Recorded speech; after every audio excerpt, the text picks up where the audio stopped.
Welcome to Armchair Expert, Experts on Expert. I'm Dan Shepard, and I'm joined by Lily Padman. Hi. Hi. We have one of the most likable experts imaginable today. So fun. Sharon McMahon. I don't know. I'm going to be honest. I would say McMahon, but there is an H in the middle, and I'm very scared. Yeah. Yeah. McMahon. McMahon. Yeah, McMahon. It's how Vince McMahon spells his last name. Vince McMahon, yeah, they have. Okay. I noticed that when we were interviewing because I just watched the Mr. McMahon documentary. Yeah. I was like, I wonder if that's his. I think they're related. Her dad. Well, yeah, her dad. It's not her dad. I know his daughter. It was she was in the doc. But anyways, Sharon is a podcast host, a best-selling author, and a law and government teacher. She's known as America's history teacher. And this was great. And we could have done 6 more hours. We didn't get enough. Get a really fundamental understanding of how the government works. And she's just great. She has a very, very nonpartisan approach to trying to educate people on how all this works. She has a new book out now called The Small and the Mighty, where she profiles 12 ordinary Americans who really changed the course of history. It's a very hopeful and encouraging book. And she has a great podcast. Here's where it gets interesting. So if you want more of her, go. She covers every topic you might be curious about as pertains to the U.S. government. Someone posted something about her the other day, and I was like, she's huge. Yeah. Kristen was like, did you have Sharon today? Like, Kristen follows her and is a devotee. Well, also, we should say, we asked the armchairs who they wanted as experts on, and she was the most requested. Yeah, that's really relevant. Yeah. I almost forgot that. Congrats to you guys. You were right. And you were right. Not and shocked. Thank you. Thank you. And we'll do that again because you guys are a great source. Last thing I want to say, and we get into it a lot. She and I have a very similar objective of hoping to bridge this insurmountable gap between everyone. She has a great movement in this direction, and you can go to www.startswith.us. Not startswithus.something. Startswith.us. Oh, I like that. Yeah, sneaky and wonderful. That's sneaks. So go to www.startswith.us. Please enjoy Sharon McMahon. He's an armchair expert. He's an armchair expert. He's an armchair expert. Did you guys hire a designer to do all your shelves? Rob, you're a designer too? he has such an aesthetic. Isn't it impressive? It does. Styling shelves is actually a pain in the ass. It's hard to do. It's hard to do well. Mm-hmm. It just looks like cluttery junk. Tell with me you. more. Because you do video for your podcast. Yeah, I do. And I have shelves and I'm aware of how what a pain in the ass it is. Yeah. I like your sorting hat and your Little mice. a nice mix of tchotchkes and books. Yeah. So he did a perfect job. We were both I like so it. blown away. And it's all Rob. He very thoughtfully thought of all these things Yeah, behind he did. us. She has more than I do. Let's not get hung up on that. Well, But some of the books we haven't read. Now, I would have insisted that only the books that we've read have made it up onto the shelf. But they have to be color coordinated. yeah, That's the thing. it's a color thing. I know, You have know. to have the blues together, the reds Yeah, together. and those are obviously antiques. Yeah. And I should just look at it as an opportunity to rise to the occasion. That's right. It's an opportunity to better yourself if ever you're bored. I'm sure you have because you're a history nerd. You have a fun term for yourselves, governerds. Governerds. That's really cute. Yeah. Oh my God, that's so cute. But have you read The Rise and the Fall of the Third Reich? Of course. Of course. Yeah. I think for people who don't love history, the notion of reading that book is preposterous. I can recognize how silly it is, but what a book. It's not a book to read because you think it's going to have good ideas. Well, Right. exactly. But it's a book to read if you want to understand your enemies. Yeah. And that's actually an important part of being a good historian or an important part of understanding what's happening in the world. You have to understand what you're working with. What is your all-time favorite history book? Oh my gosh. That's like asking me to choose a favorite child. There's so many. Give me top 3. Okay. Whatever I say, I have so many friends who are history writers. and Oh, I'm gonna dude, it's getting offend personal. them. Okay, No, I'm if gonna any of your friends are offend listening, them. turn it up, pause it, Okay. or Yeah. turn it your ears, plug your ears. We commit to wrapping this up in 30 seconds. Yep. So you're only out 30 seconds. Okay, so David Grann is one of my favorite history writers. He wrote The Wager, and he also wrote Killers of the Flower Moon. Fantastic history writer. Okay. I'm embarrassed I've not read any. He's one of those people who, when one of his books comes out, it stays on the bestseller list for like, 17 weeks, 39 weeks. Okay, great. You know, like, It sounds like he deserves it if he's your favorite. He does deserve it. And he also wrote a blurb for the front cover of my book, which I feel extremely honored. That's awesome. Yes, if your favorite historical writer. That's right. Ooh. Yes. I also love Timothy Egan, who wrote a book called Fever in the Heartland. Did he write a blurb too? Yes. Yes. Yes. You got that pattern quick. You only needed one. That's right. No, Yeah. You're good at pattern I play recognition. connections, that's why. Yeah. Have you dabbled in Chernow? Is that too pedestrian for no, you? Chernow's great. Okay. But he's a very serious historian. Oh. You know, he doesn't write popular history. And there's a difference. Tell me. Yeah, that's a good distinction. Academic history has a different audience than popular history. So if you think about like the book Hidden Figures, right? That is a popular history book. It is meant for a broad general audience. Yeah. It's meant for somebody to be able to pick up and read with their middle schooler or make a movie about. Yeah, Right. yeah. And that's sort of the genre that David Gran and Timothy Egan work in. I do love academic history though. And that's kind of like where the Ron Chernows and the David McCulloughs and like people in that genre, the John Meachams, they write in a sort of different style and for a different audience. Yeah. And it's really important work, but it's a little less accessible for the average person. You have to really be into it to pick up a book this thick about the life of one dude. Yeah. You gotta be real into it. Or the building of a single bridge. Do you like reading books about people that you can sort of emulate or idolize? Almost the opposite. So I really like reading books about people who are opposite of me. So George Washington, the fact that he never spoke. All I do is speak.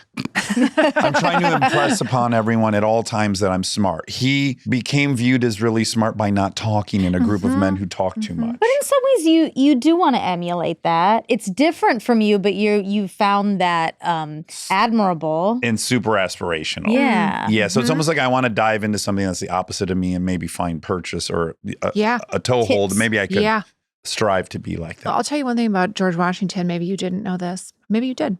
I bet I didn't. George Washington, this is something that fascinates me about him, is that when he was appointed to be, sort of the head of the army in the war against the British, he had never commanded a large army before. He'd worked in the Virginia militia, but he didn't have any like big general nationwide experience, not even at like a lower level, where you often sort of work your way up. And so on his way to fight in the Revolutionary War, he had to stop by a bookstore and buy a book on how to be a general. And I was like, there's a lot to unpack there. George Washington had to buy a how-to book on how to be a general. There was such a thing back then? Yes. I mean, it wasn't like how to be a general for dummies, black and yellow. But if you think about it, he would have had to go into a small shop where all of the goods are kept behind the counter. Yeah. He would have had to ask for a specific book on how to become a general. And I think it's a great lesson for today in that how many of us feel like I'm not ready to get started because I don't know how to do that thing yet. Yeah. I'll wait till I'm ready. That's right. I'll wait till I've finished the degree or have worked at that company for 5 years. When in fact, history smiles the most kindly on people who just went for it. People who just tried stuff, who just did something no one else had done. Sometimes they fail. Sometimes they fail at it. George Washington had failures. In fact, he was almost fired from being the head of the Revolutionary Army. History does not smile kindly on the timid or the critics. Yes, which your book deals with exclusively, or that's the paradigm we're looking at. Yeah. All right, I'll add one. I like that he accepted that job and immediately bought a super fancy outfit. Yes. All out of his own I like pocket. that. He looked like absurdly well-dressed compared to everyone else. He loved fancy outfits. He was like you, Monica. He had That's a what I total do. shopping addiction with this place in England. Half of his correspondence he wrote were ordering this bolt of linen or something. Ooh. Velvets. Yeah. Yes. He loved my fancy God. wine, like Madeira wine. Is he me? I plus could have been the 250 first slaves, president. but yes. Oh yeah, that part's not. That part's not me. He had expensive taste.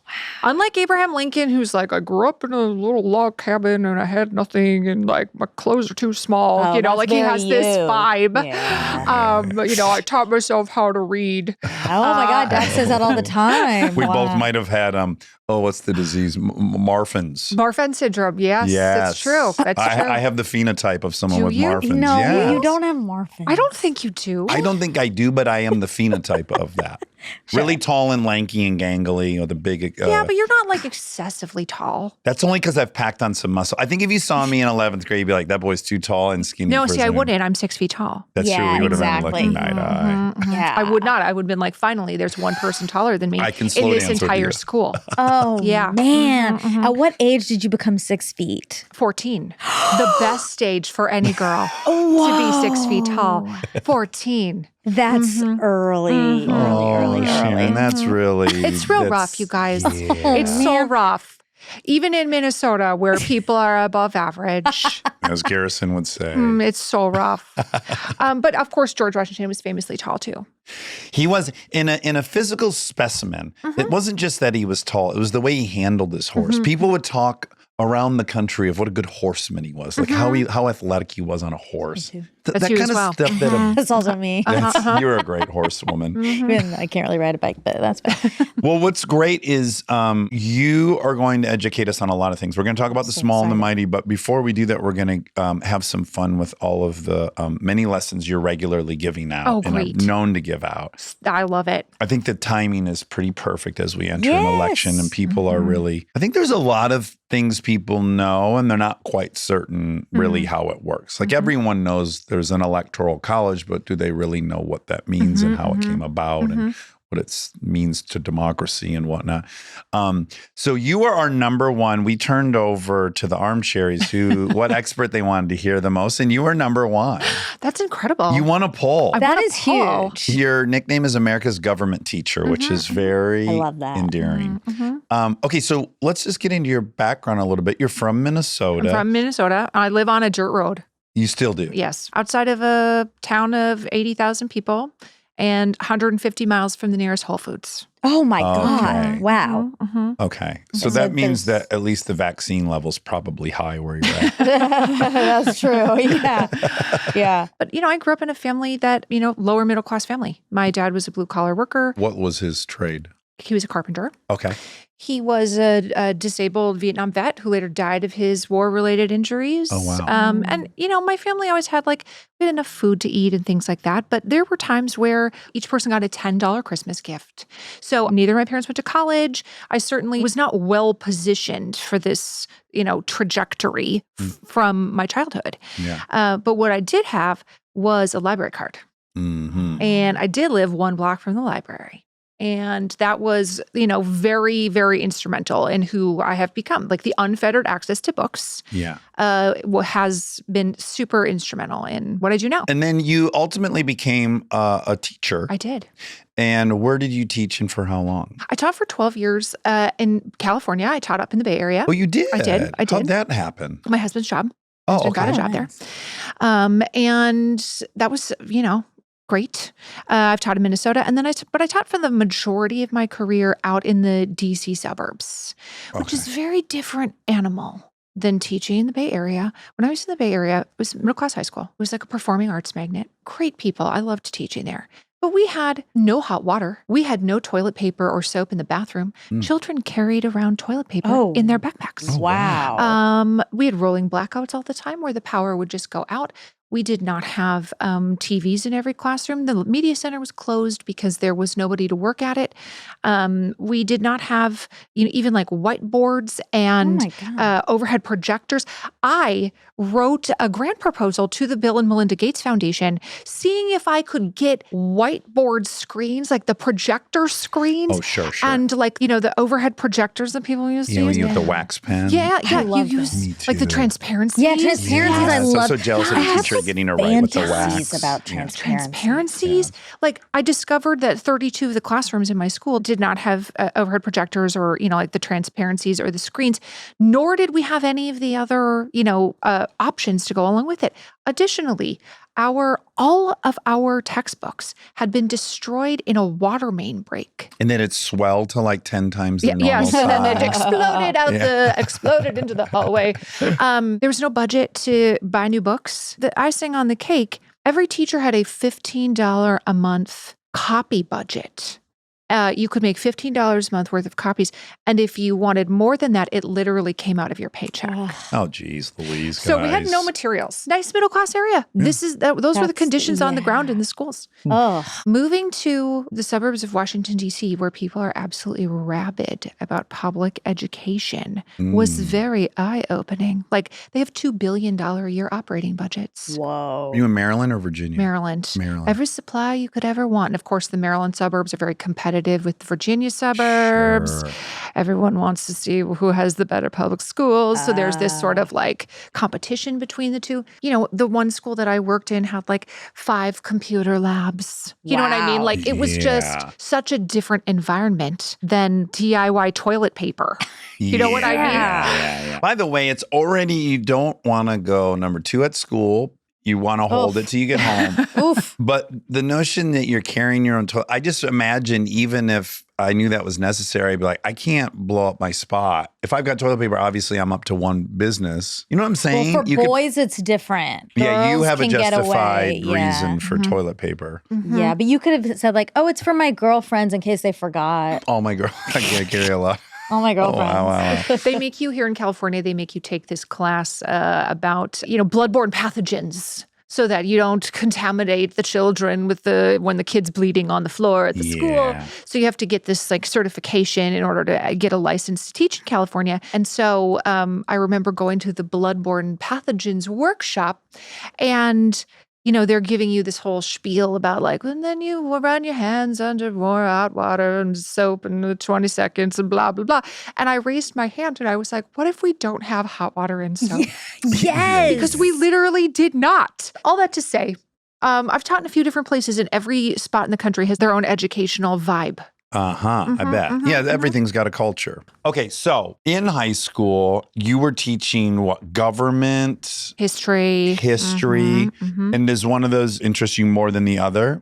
They're very related. Of course, they're very related. Like government is far more, you can't learn government without learning the history of government. So in terms of like a class that I preferred to teach, government was always my preferred class. I also taught or upper class electives in law. Those are also like a big favorite of mine. Let's quickly talk about how the government has been set up structurally. What's your understanding of it? Oh, God. This is scary. So I think we have 3 branches of government. We have the executive, that's the president, the judiciary, that's our judges, and the legislative, they're writing the laws. Yep. And the way it's supposed to work is this group writes laws, this person enforces laws, and this group determines whether those laws are constitutional. So far, so good? That's roughly right. Okay. The judicial branch, it does more than just constitutional challenges, but that is part of what they're doing, yes. Okay, great. Yes. They're interpreting the law. They're interpreting the laws, that's right. I mean, they're still ultimately going, this is unconstitutional. Do they have another knockout punch than saying that? Well, yeah, they can determine whether or not a certain like governmental action, for example, is in the confines of the way the law was written, for example. Okay. So it's not just, is this law constitutional? It's, is the way the Voting Rights Act was implemented in Alabama in keeping with the original intent of the Voting Rights Act, or, things along those lines too. Interesting. So what percentage do you think is one of those two things? They hear far fewer constitutional challenges. Oh, they do? Yes. Okay. Because a lot of the constitutional challenges have been adjudicated, right? Like we're still hearing new constitutional challenges. Like right now, the Supreme Court is just coming back into session. And they are hearing a case this term. They work in these terms that go from like October to June. Really quick. Yeah. The terms, are they quarterly or are they semi-annually? What are they? Yeah, they start in October and they end in June, and then they're done from July to September. I didn't know that. Yeah. Oh, there you go. I already didn't know something. They are still hearing emergencies during the summer, but they're not hearing their regularly scheduled or what they call oral arguments. And they get about 7,000 requests a year for oral arguments. Like, please take my case. And of those 7,000 requests, they take about 80 of them. So it's a tiny percentage of the cases that make it to the Supreme Court. One of the big cases they're going to be hearing this term is about transgender medical care for minors and whether that a state banning transgender medical care for minors violates their constitutional rights to be free from gender discrimination. So, for example, if you are a teenage girl who wants to get breast reduction surgery because your back hurts and you have medical issues with size and whatever, why is that permissible? But it's not permissible if you are a trans boy who wants to have surgery to be in alignment with your perceived gender, right? Is one of those discriminating against somebody because of their gender. So these are of course, these are issues that the Supreme Court did not take up in 1792, right? So these are sort of like the new generation of constitutional challenges that are coming down the pike. Another case that they're hearing, the founders never would have seen this one coming, is whether or not a state law in Texas that requires the operator of a porn site to verify the identity and age of the user in the state of Texas, whether that violates their First Amendment rights or not. Can I tell you the most crazy, this is such a sim moment. I was in Texas 3 days ago. I was with my best friend, Aaron Weekly. He would not mind me telling the story. We slept somewhere. The next day we're chatting, and he tells me he went to go on a pornographic website to do his nightly In the bus? exercising. No. So then it had this really lengthy verification of age thing, and then he just decided I'll just watch TV. So maybe, first of all, maybe that And rule. he's definitely of age. Yeah, he's nearing 50. But I just found out that was a thing literally days ago because a friend tried to use a pornographic website in Texas. So that's already happening in Texas. Yes, Monica. it's already been implemented. Yeah. And some people have sued. Like the porn site operators, of course, are not into this because Because well, like people will Aaron, watch he watched TV instead. Watch TV instead. But also, your friend might not want his name to be recorded. You shouldn't necessarily have to give all of your documents to a But I website. understand the age component. Right. The other things, like if you're going to purchase alcohol or you're going to purchase tobacco products, they have to verify your age. Yeah. They can't just be like, oh, First Amendment, right? So it's a unique question about how do we enforce the law to keep certain materials out of the hands of minors, but yet not infringe on the rights of adults. That's a legit question. These are things that people have not thought of before that are finally getting to be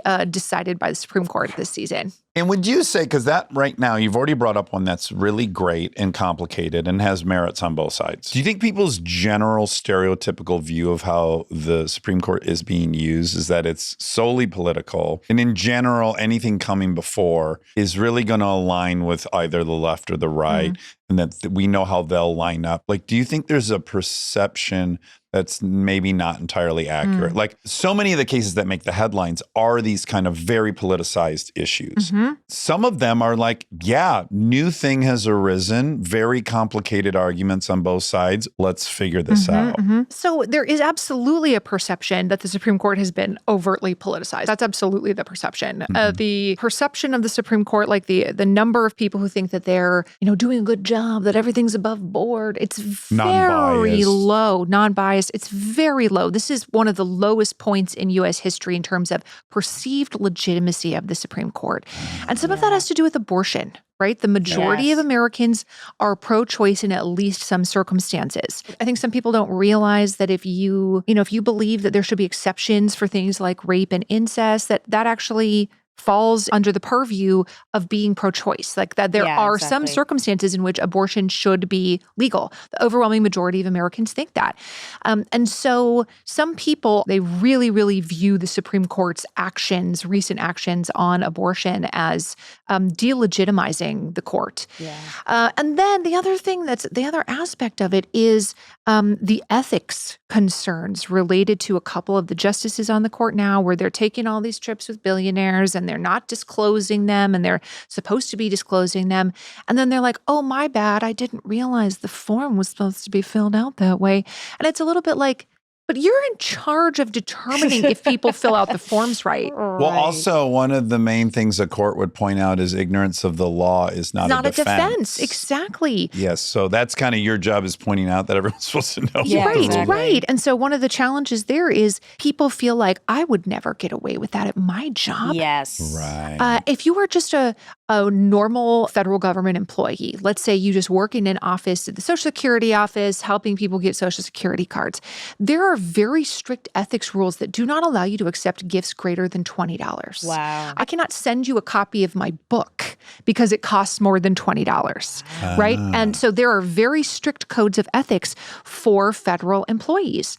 And it's meant to make sure that things are transparent and above board, and you can't just send gifts to grease the wheels and make things happen, and that it's treating citizens fairly. And so when you see that some Supreme Court members are taking, trips with billionaires on private yachts and going to their private, hunting, fishing retreats and the private jet trips, and it seems like the rules are for thee, but not for me. Yeah. It makes people feel salty about it. Yeah, Like yeah, I would yeah. get fired if I let you take me out to lunch. I mean, it's easy for Chipotle to even cost more than $20. Yeah, exactly. If you just add on enough queso. Some Supreme Court justices have even talked openly about that when they go out to lunch with friends, they insist on paying for themselves. They do not even allow themselves to be treated by a friend Wow. to lunch to keep things above board. But that has not been the case with a couple of justices on the court. So all that to say that there is a perceived imbalance in terms of how political they have become to where they're supposed to be. Yeah. The number of cases they hear that are unanimous. If you look at the number of cases they hear where at least one of the liberal justices is in the majority with the conservative justices, if you look at the number of cases where one of the conservative justices finds with the liberals, you would find a different pattern. However, you would find a pattern in which their behavior overall is not as politicized as the news would have us believe. Oh, that's really That A, is shocking, and B, comforting. It's the big name cases. Yes. It's the heavy hitters. But it's the political cases. Yes. It is the ones that get the attention. Exactly. And this is the other thing that's true about the court is that they take the cases they want to hear. Yeah. They get to choose which cases they want to hear. What consensus has to exist within that 4 process? people have to want to hear the case Okay. Out of 7. out of 9. Just forgot my I'll cut first that. big. Mhm. No, I keep won't. it in. Wow, that was nice of you. Yeah, Four- I just four got my people- first F. 4 people out of 9 have to want to hear it. But here's the other thing is that's not a law. There's no law that says 4 people have to want to hear it. They just decided that for themselves. They could change that at any point. They make all of their own rules. Make 100% of their own rules. So yes, the tradition of 4 out of 9 have to want to hear the case is just a tradition. There's no external governing body that dictates these things to them. So 4 people have to want to hear it. And the fact that they have a 6-person ideological consensus means that they are more likely to take up political cases. And so even though the majority of the cases are not highly political, the majority of the cases are kind of boring. Uh-huh. They're administrative. They're pertaining to one specific criminal, doesn't extrapolate to the country at large necessarily. Even though that is true, the willingness of the court to take on these highly politicized cases like affirmative action, like abortion, like transgender medical care, because they now have this sort of a crucial majority who wants to hear a certain type of case. Meaning there's 6 of the 9 are conservative. Yes, that's right. To varying degrees. Yeah. Even within the 6, there's a spectrum. They'll shock you all the time. That's Yes. what's kind of fun. They feel empowered to take up cases that they maybe would not have felt empowered to take up before because they have a level of consensus amongst themselves that the case is going to be decided in a way that they feel is favorable. When it was 5-4 or when it was, a more liberal swing to the court, the conservative members would not have advocated for taking up these cases, right? Because they know they're not going to be decided in their favor. And Yeah. so now the opposite is true. The pendulum has swung to the right on the court. And am I right? I listened to More Perfect. Did you ever listen to that podcast? Yeah. Oh, yeah. So good. The Supreme Court's role has evolved over time. Yes, it has. And as I understand it, they have gotten more overtly political, Yes. more about steering the direction we're going in as opposed to course correcting. I think that's absolutely true. And the role of the court has evolved over time significantly. Members of the Supreme Court used to literally ride around on horseback to hear cases. Like they didn't even have a building. They're in the basement. They were in the basement of the Capitol. They didn't even have a building until the 1930s. And so if you think about the visibility of, or the optics of, we meet in the basement of the legislative branch. Yeah. The optics are very different than the building they have now, which is like on the top of the steps with the big marble pillars. And it seems very like grandiose and official, you know? Yeah. The way the court views its role is on a pendulum spectrum. If you think back to the 1950s, during the time when we were making rulings about things like Brown v. Board of Education, school integration, the Supreme Court, the person who was in charge of the Supreme Court at the time was Chief Justice named Earl Warren, who was actually formerly the governor of California. He was also the only governor of California to ever have won both the Democratic and the Republican primary elections to be the governor. He won them both. Oh my God. So Earl Warren, very popular figure in California history at the time. He's a former prosecutor. Is the Warren Commission his name? Yes, same guy. Earl Warren was not a judge when he got appointed to the Supreme Court. He was the governor of California. Ah. Yeah. Was he a lawyer at least? You have to be a lawyer? Yes, you actually don't have to be a lawyer. I could be on the Supreme Court. You could be on the Supreme Court. I like the time off. I like that there's a summer break. still. All three of us can be on the Supreme Court. There are literally no constitutional requirements to be on the court. Even foreign born? No. Wow. Yeah, it's the constitutional requirement is you have to be able to get approved by the Senate. Right. All right. That's it. And so That's if the Senate says you're good, then you're golden. Okay. Stay tuned for more Armchair Expert, if you dare.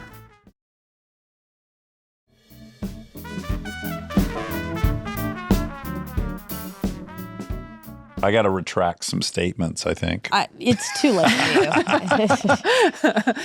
you. Anyway, Earl Warren gets on the Supreme Court. He gets appointed by Dwight Eisenhower. Dwight Eisenhower kind of later regretted appointing Earl Warren because Earl Warren went about changing some stuff. Ooh. He had been in charge of the state of California during the time period that the United States was actively incarcerating Japanese Americans during World War II, where we rounded up more than 100,000 people of Japanese ancestry and moved them into incarceration camps away from the Pacific coast because of the attack on Pearl Harbor. Yeah. And those people were by and large U.S. citizens who had been accused of absolutely no crime, many of them were children. Yeah. They received no due process whatsoever. And Earl Warren cooperated with the Department of Justice and cooperated with FDR in the removal orders to move Japanese Americans to these camps. And then he wrote about in his autobiography how deeply he regretted those actions. And then he spent the rest of his life on the Supreme Court trying to make up for the fact that he had deprived hundreds of thousands of people of their due process. Oh, wow. And so he is the Supreme Court justice who comes into position during Brown v. Board of Education. He's the person who steers the court to making sure it's a unanimous decision. He's the person who oversees Miranda v. Arizona. We've all heard of like your Miranda rights, the rights to remain silent, everything you say can and will be used against you.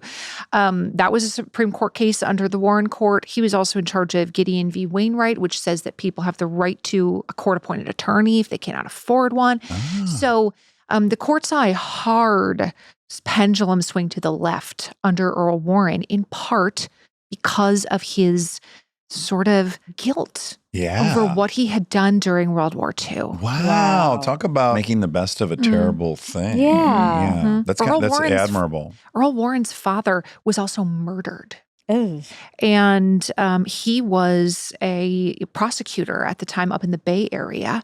And he knows people that are investigating his own father's murder.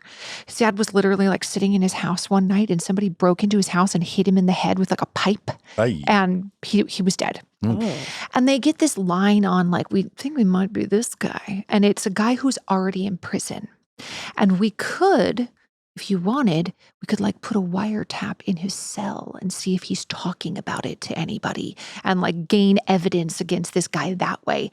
And Earl Warren was like, no, we're going to play things above board. We're not going to secretly wiretap anybody.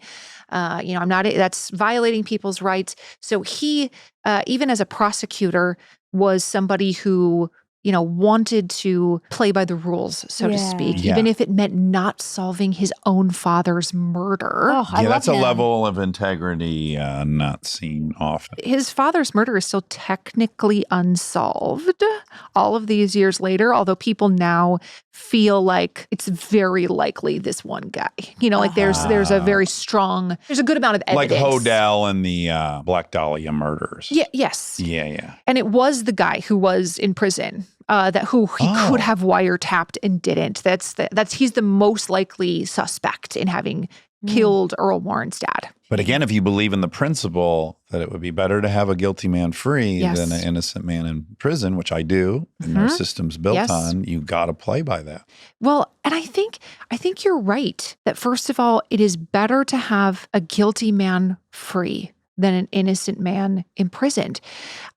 But that is such a difficult, you might think to yourself, yeah, I agree with that. But I think in times like today, that's a big ask for some people. People would rather be safe. Yeah. Yeah. And if that means putting in some innocent people in prison, then that's the choice they're going to make. Do you agree? Do you see what I'm saying there? I 100% agree with you. And in fact, look, I'm a liberal, but I try to do my best to make a really strong case for the right as often as I can. And we had a guest on saying that, for people who think that the canceling, is gone too far, he said, ultimately, it's all worth it. Look how things have changed. And I'm like, that's fine. And I agree they've changed for good. But if you can anchor the opposition's belief in this premise of our judicial system, which I bet you can you yourself agree it's better to have an innocent man out of incarceration than a guilty? Right. The thing. Yes.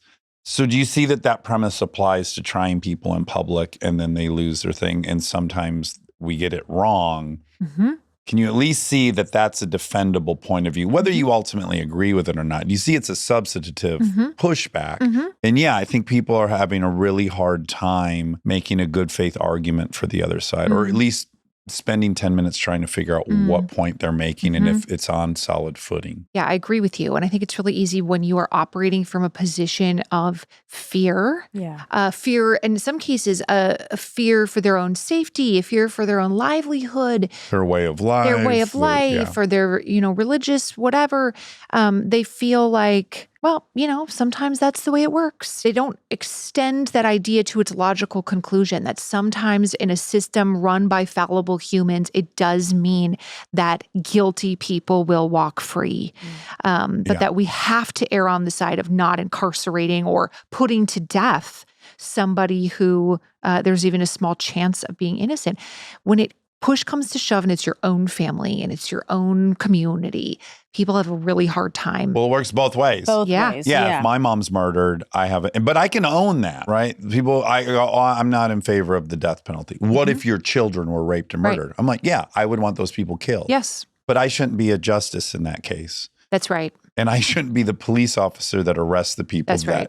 I should have some distance. They think that's a gotcha. Yeah. And it's like, no, yes, I would want that, which is why I shouldn't be deciding it. Yes, it's your normal human instinct to be like, you should no longer walk the earth if you Yeah. did that to Yeah. my children. Yeah. And that is why we can't have laws based on our base instincts. Yeah, exactly. Right? Yes. That is why we need to have laws that are principled and not based on the emotional anger that somebody feels in a given moment. Also, those people don't think it's a possibility that they would be wrongly incarcerated. Right. Like Oh, they've of Yeah, they convinced want to walk into themselves- court being presumed innocent. Yeah, and Yeah, they yeah, also, yeah. I think, a group of people who is being incarcerated is much different from them, and like maybe they did do something. They probably Totally. did something bad. Yeah, Maybe yeah. it wasn't this, but they probably. Yeah. I mean, I've heard all this, right? Like, Totally. Until they look down Until and it's they them. heard something in their front seat go on the floor and they look down at that and then they look up and they kill a pedestrian. Exactly. Yeah. it's a lot of arrogance to think I think you're right. But that point we were just on is a great kind of segue into term limits or lack of term limits. And as I understand this, so another job that the court has, as I understand it, is to be removed from the swell of emotions of pop culture.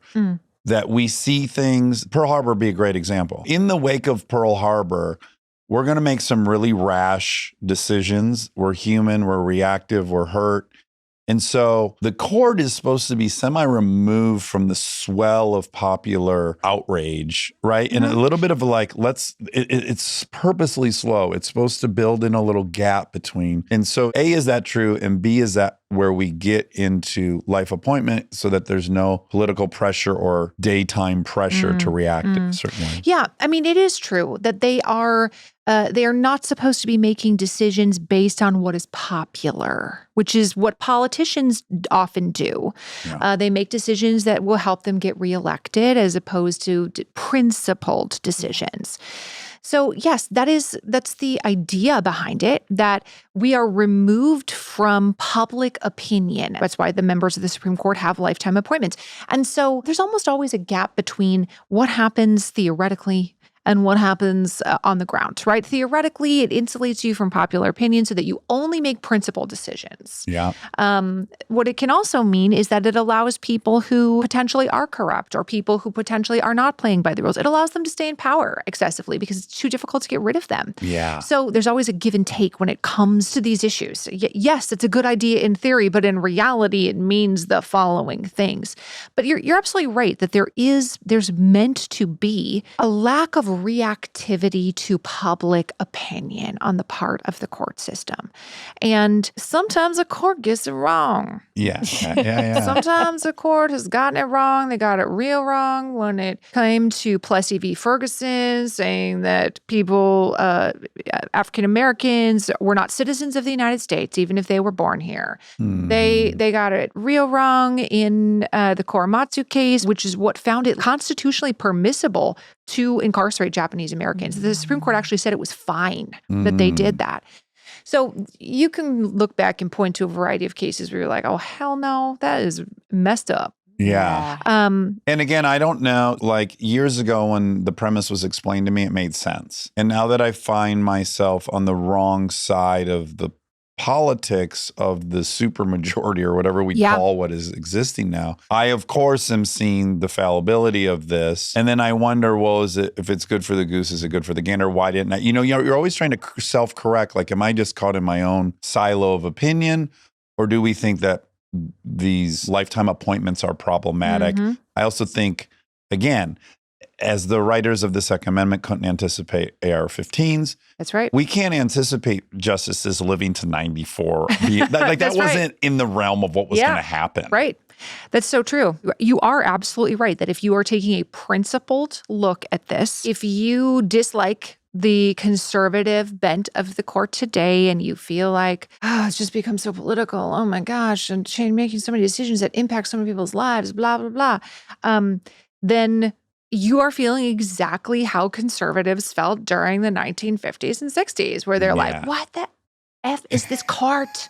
They felt like the court was radically reshaping American society during the 1950s. And they were. Yeah, they were. And they were. Yeah. We just today feel like they were reshaping it in the right way. Right. Yep. Yes, Yeah. and they were. And to be fair, they were reshaping it in the right way. Yeah. Segregation was not acceptable. It's not okay. Right. So it's easy for us to look back on that today and be like, yeah, sometimes the court should radically reshape society because lawmakers who are concerned with consolidating and maintaining their own power care more about that than about doing the right thing. Or lawmakers are themselves bigots. Right. But then we feel really uncomfortable if the same principle is extended to its logical conclusion, and it means that sometimes the court swings to the right, you know? Yeah. God, there's so many tasty things, and I feel like we're semi-aligned, which is really fun. I feel quite alone in screaming like, democracies first. Forget whatever your issue is. That's right. You have an issue and it's legit, but it has to come second to democracy. I totally agree with you. Principle over party. That's how I say it. The principles of democracy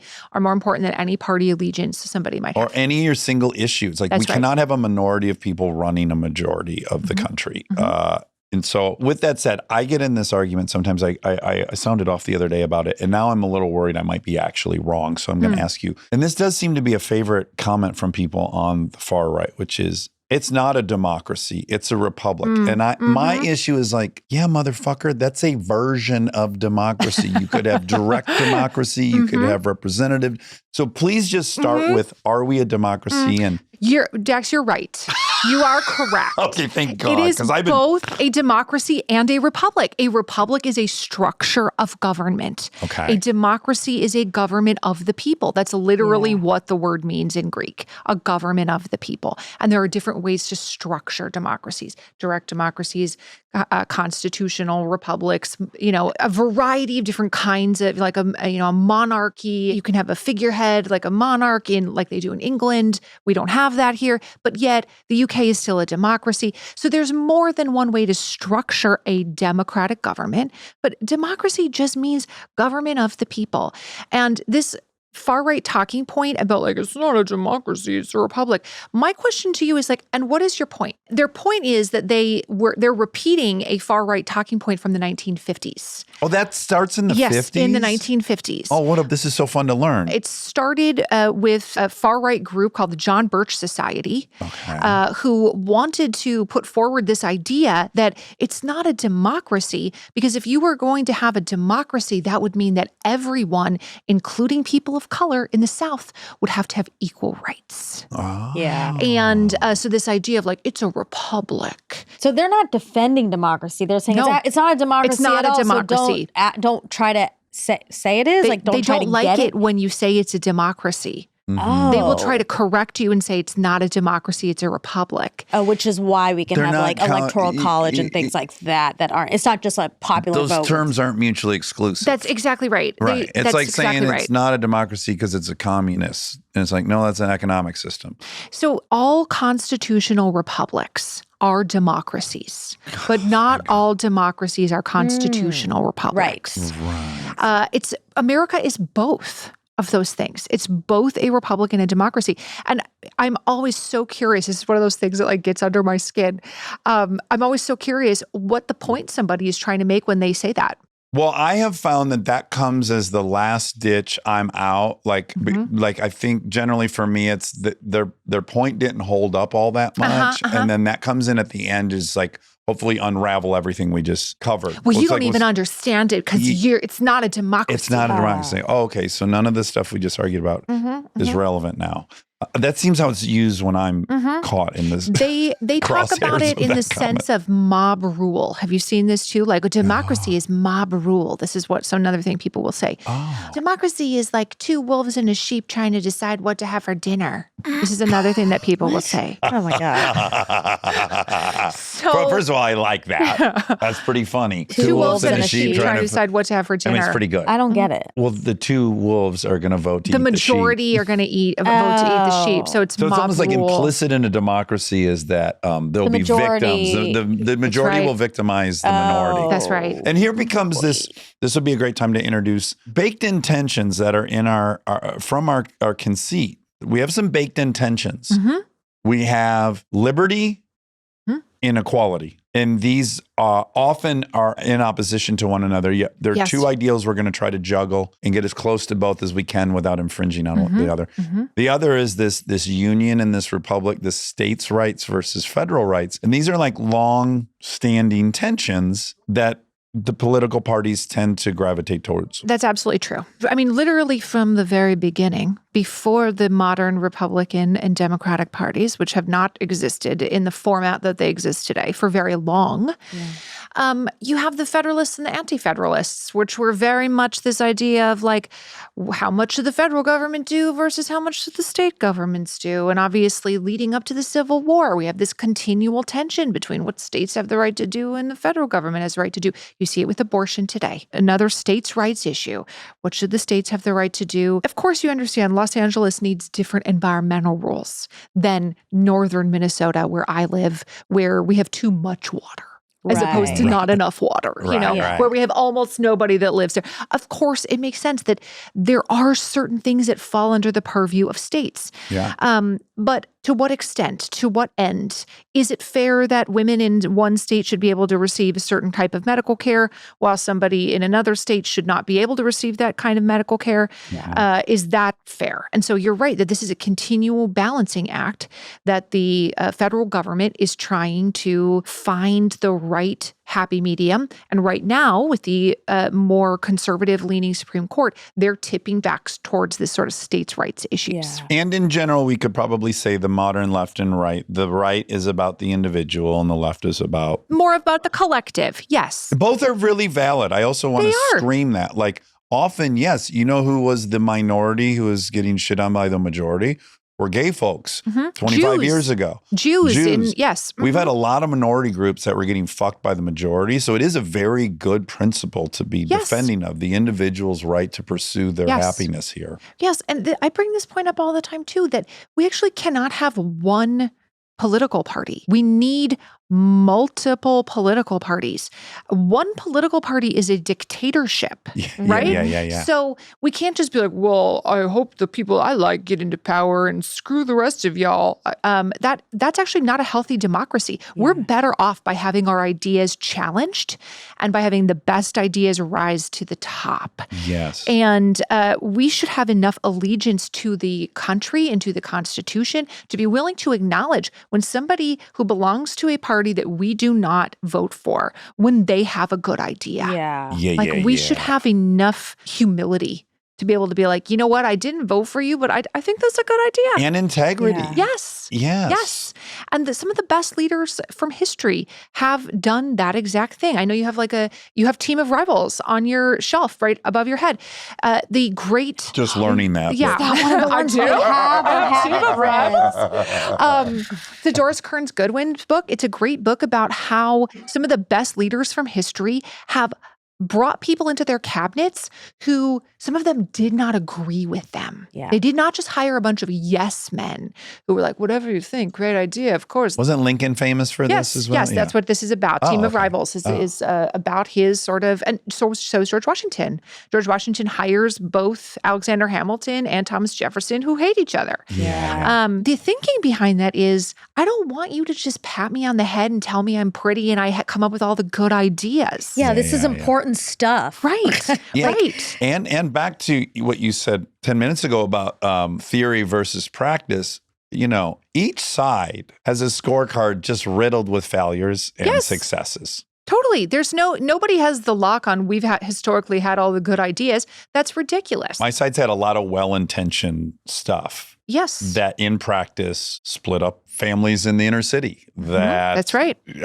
incarcerated people.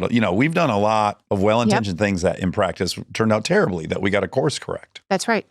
And the right thing to do is to admit when you got it wrong and to do what you can to make it right. That's the right thing to do. Yeah. And I think too often our leaders today view admitting any kind of change in thinking or any kind of, I thought it was a good idea, and then ultimately it ended up not working out the way I thought. They're so penalized for admitting those exactly. kinds of things. Yes. When personally, if we're having an interaction together and you call me on the phone, you're like, you know what? I really screwed that up. I am so sorry.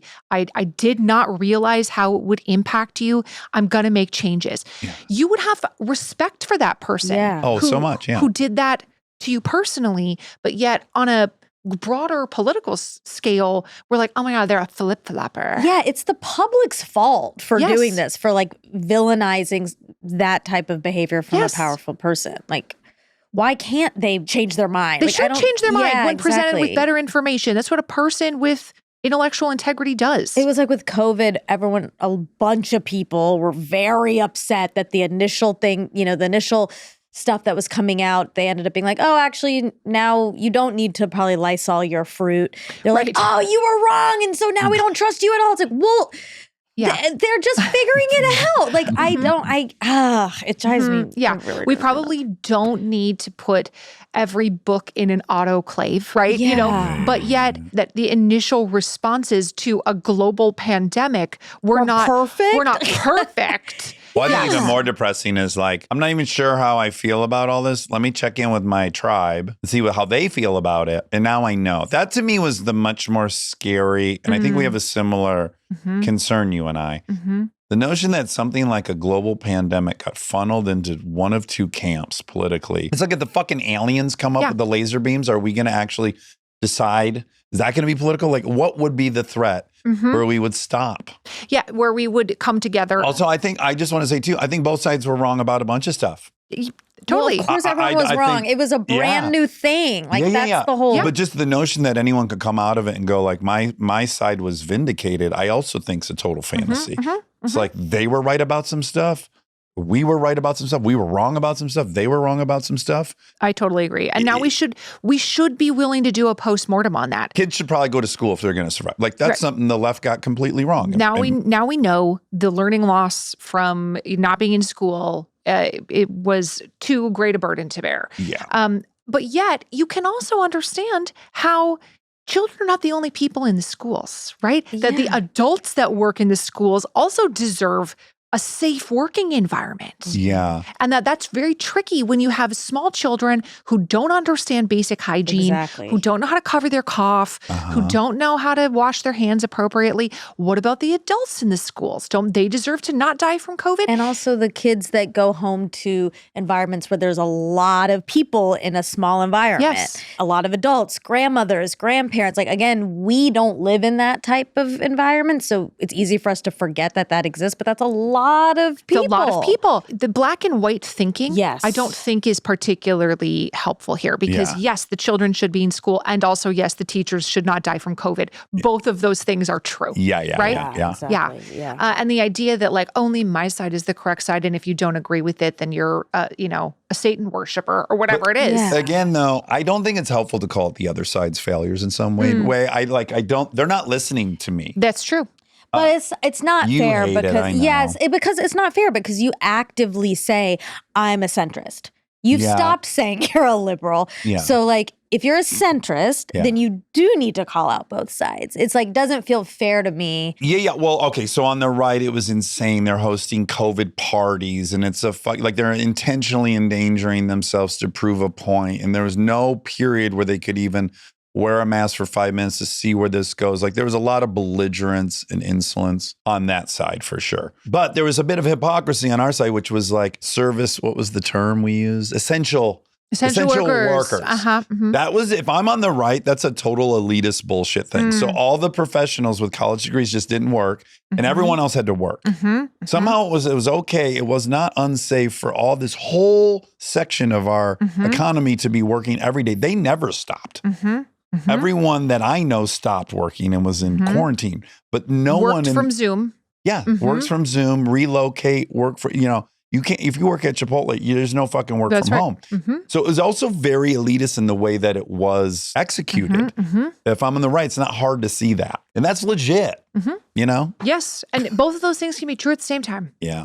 And people's weddedness to their, political party of choice blinds them in some ways to the things that their own party is getting wrong. And this, blind allegiance has never led any civilization somewhere worth going, right? Blind allegiance to a party or blind allegiance to a leader, that has always led to dehumanization. That has always led to, dictatorships. That has always led to further marginalization of vulnerable groups. Incarcerated opponents. Exactly. The idea of like blind allegiance, no one deserves, not me, not any of y'all, nobody deserves your unexamined loyalty, right? Yes. And I think we're seeing the effects today of some people who have unexamined loyalty to a party or a person.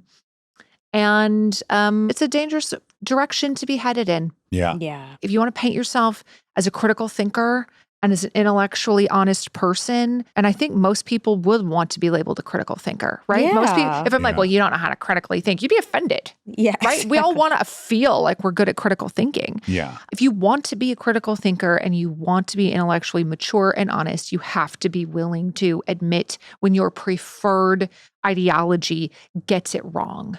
Yeah. You really do. And I Everyone. think it's We're a bad at failure, that. Yeah. regardless of what your preferred ideology is. And if you cannot listen to a single criticism of your preferred ideology, then you don't have the intellectual maturity enough to be able to say, yeah, you know what? We screwed that up. We should not do that again in the future.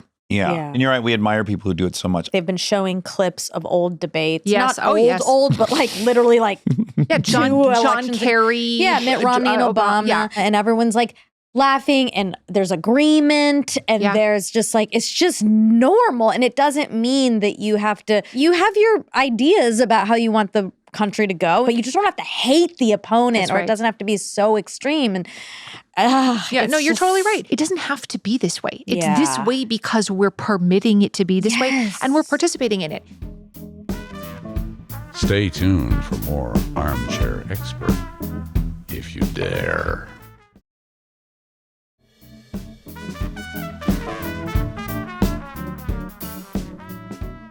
And I think people don't realize how much money there is in producing outrage content on the internet. They do not realize how lucrative it is to create this kind of a division. And I'm not somebody who's out here like, oh, the media is ruining the world. The media has an important job. Press has an important role in society. But you don't have any idea how some of these people who have very popular YouTube channels are making $20 million a year. Pumping out hate content. Right. And the idea that like it's somehow the media, and what they mean by that is legacy media, ABC News or whatever, that it's somehow their fault, when in reality, they are very willing to ignore the people who are getting paid $20 million a year to make fun of ABC News. Exactly. Do you know what I mean? Yeah. This is somehow corrupt over here, but what you're doing is completely legit. Yeah. Sure. Also, the idea that some people are getting paid $20 million a year to like roll clip. And then they watch President Biden like stumble on the steps of Air Force One, and then they spend 15 minutes making fun of what an old guy he is.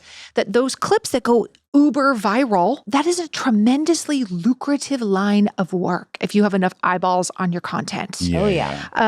And when you understand the business model behind the hate content that is online, it's very, very eye-opening. It pays far more to be a hyper-partisan pundit. Yeah. I could make so much more money than I make right now getting a gig on some news network and talking about how shitty XYZ person is, why this person's an idiot, etc.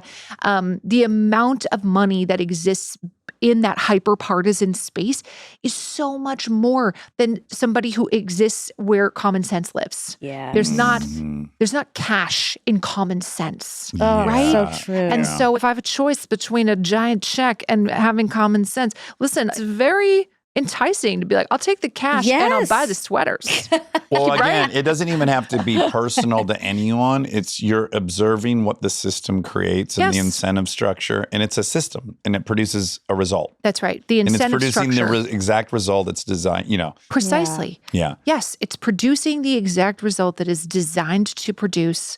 And everybody is willingly participating in it without even realizing what the incentive structure is. Yeah. though. Right, exactly. right. And that's the problem.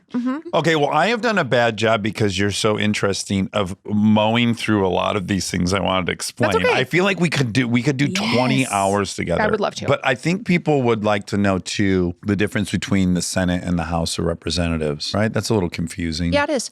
Well, so there's the legislative branch of the federal government is Congress, right? And Congress has two houses in it, the Senate and the House of Representatives. The Senate has a 6-year term, and they're meant to be like slow and deliberate. Every state gets 2 senators. And so consequently, small states like Wyoming get exactly as much representation as giant states like California.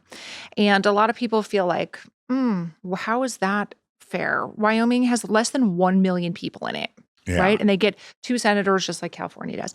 This was something they argued about when they were writing the Constitution. They fought like cats and dogs about this. And the House of Representatives has allegedly proportional representation where a state gets a certain number of representatives based on their population. And all of those representatives serve 2-year terms. So there's 100 senators and 435 representatives. And together, those 535 members make up the entirety of Congress. There are a few people they have kind of more advisory jobs to Congress. They're delegates to Congress, and they represent their places that are United States territories, places like Guam or Puerto Rico, Washington, D.C., places that are not states. They're allowed to go to committee meetings and make their voice known, but they can't vote on legislation. So the problem with proportional representation is still that there is a finite pie that has to be divvied up. And recently, every 10 years, they go through and re-divvy up the pie again, these 435 seats. After the 2020 census, California actually lost a seat in the House of Representatives, even though California is bigger than it's ever been, of course, right? And that's because other places grew faster than California did. So the number of people that are being represented by one representative in Wyoming or North Dakota is much, much, much smaller than the number of people that are being represented by one representative in the state of California, for example. So that's one of the big criticisms of Congress, is that the way people are represented is not equal across the entire country. Yeah. It's okay if we have a representative democracy, assuming that each person is represented equally. Yes. Or at least relatively equally. Yeah. Nobody's saying it has to be perfect, but get us in the ballpark here of one representative for every 500,000 people or, whatever it is. So the way that it works, there's an actual commission that goes through and divvies up this pie of 435 people every 10 years. And inevitably, some states are going to lose some people and some states are going to gain some people. But together, those two houses of Congress, the Senate and the House of Representatives, some of the roles they have are very similar, but they each have some specific roles. Like the Senate has to confirm president's appointments, like they have to confirm people to the Supreme Court and things like that. They're meant to act differently because the House of Representatives is being reelected every even year. Yeah. Congress is on recess right now until after the election for 6 weeks. They're off of work.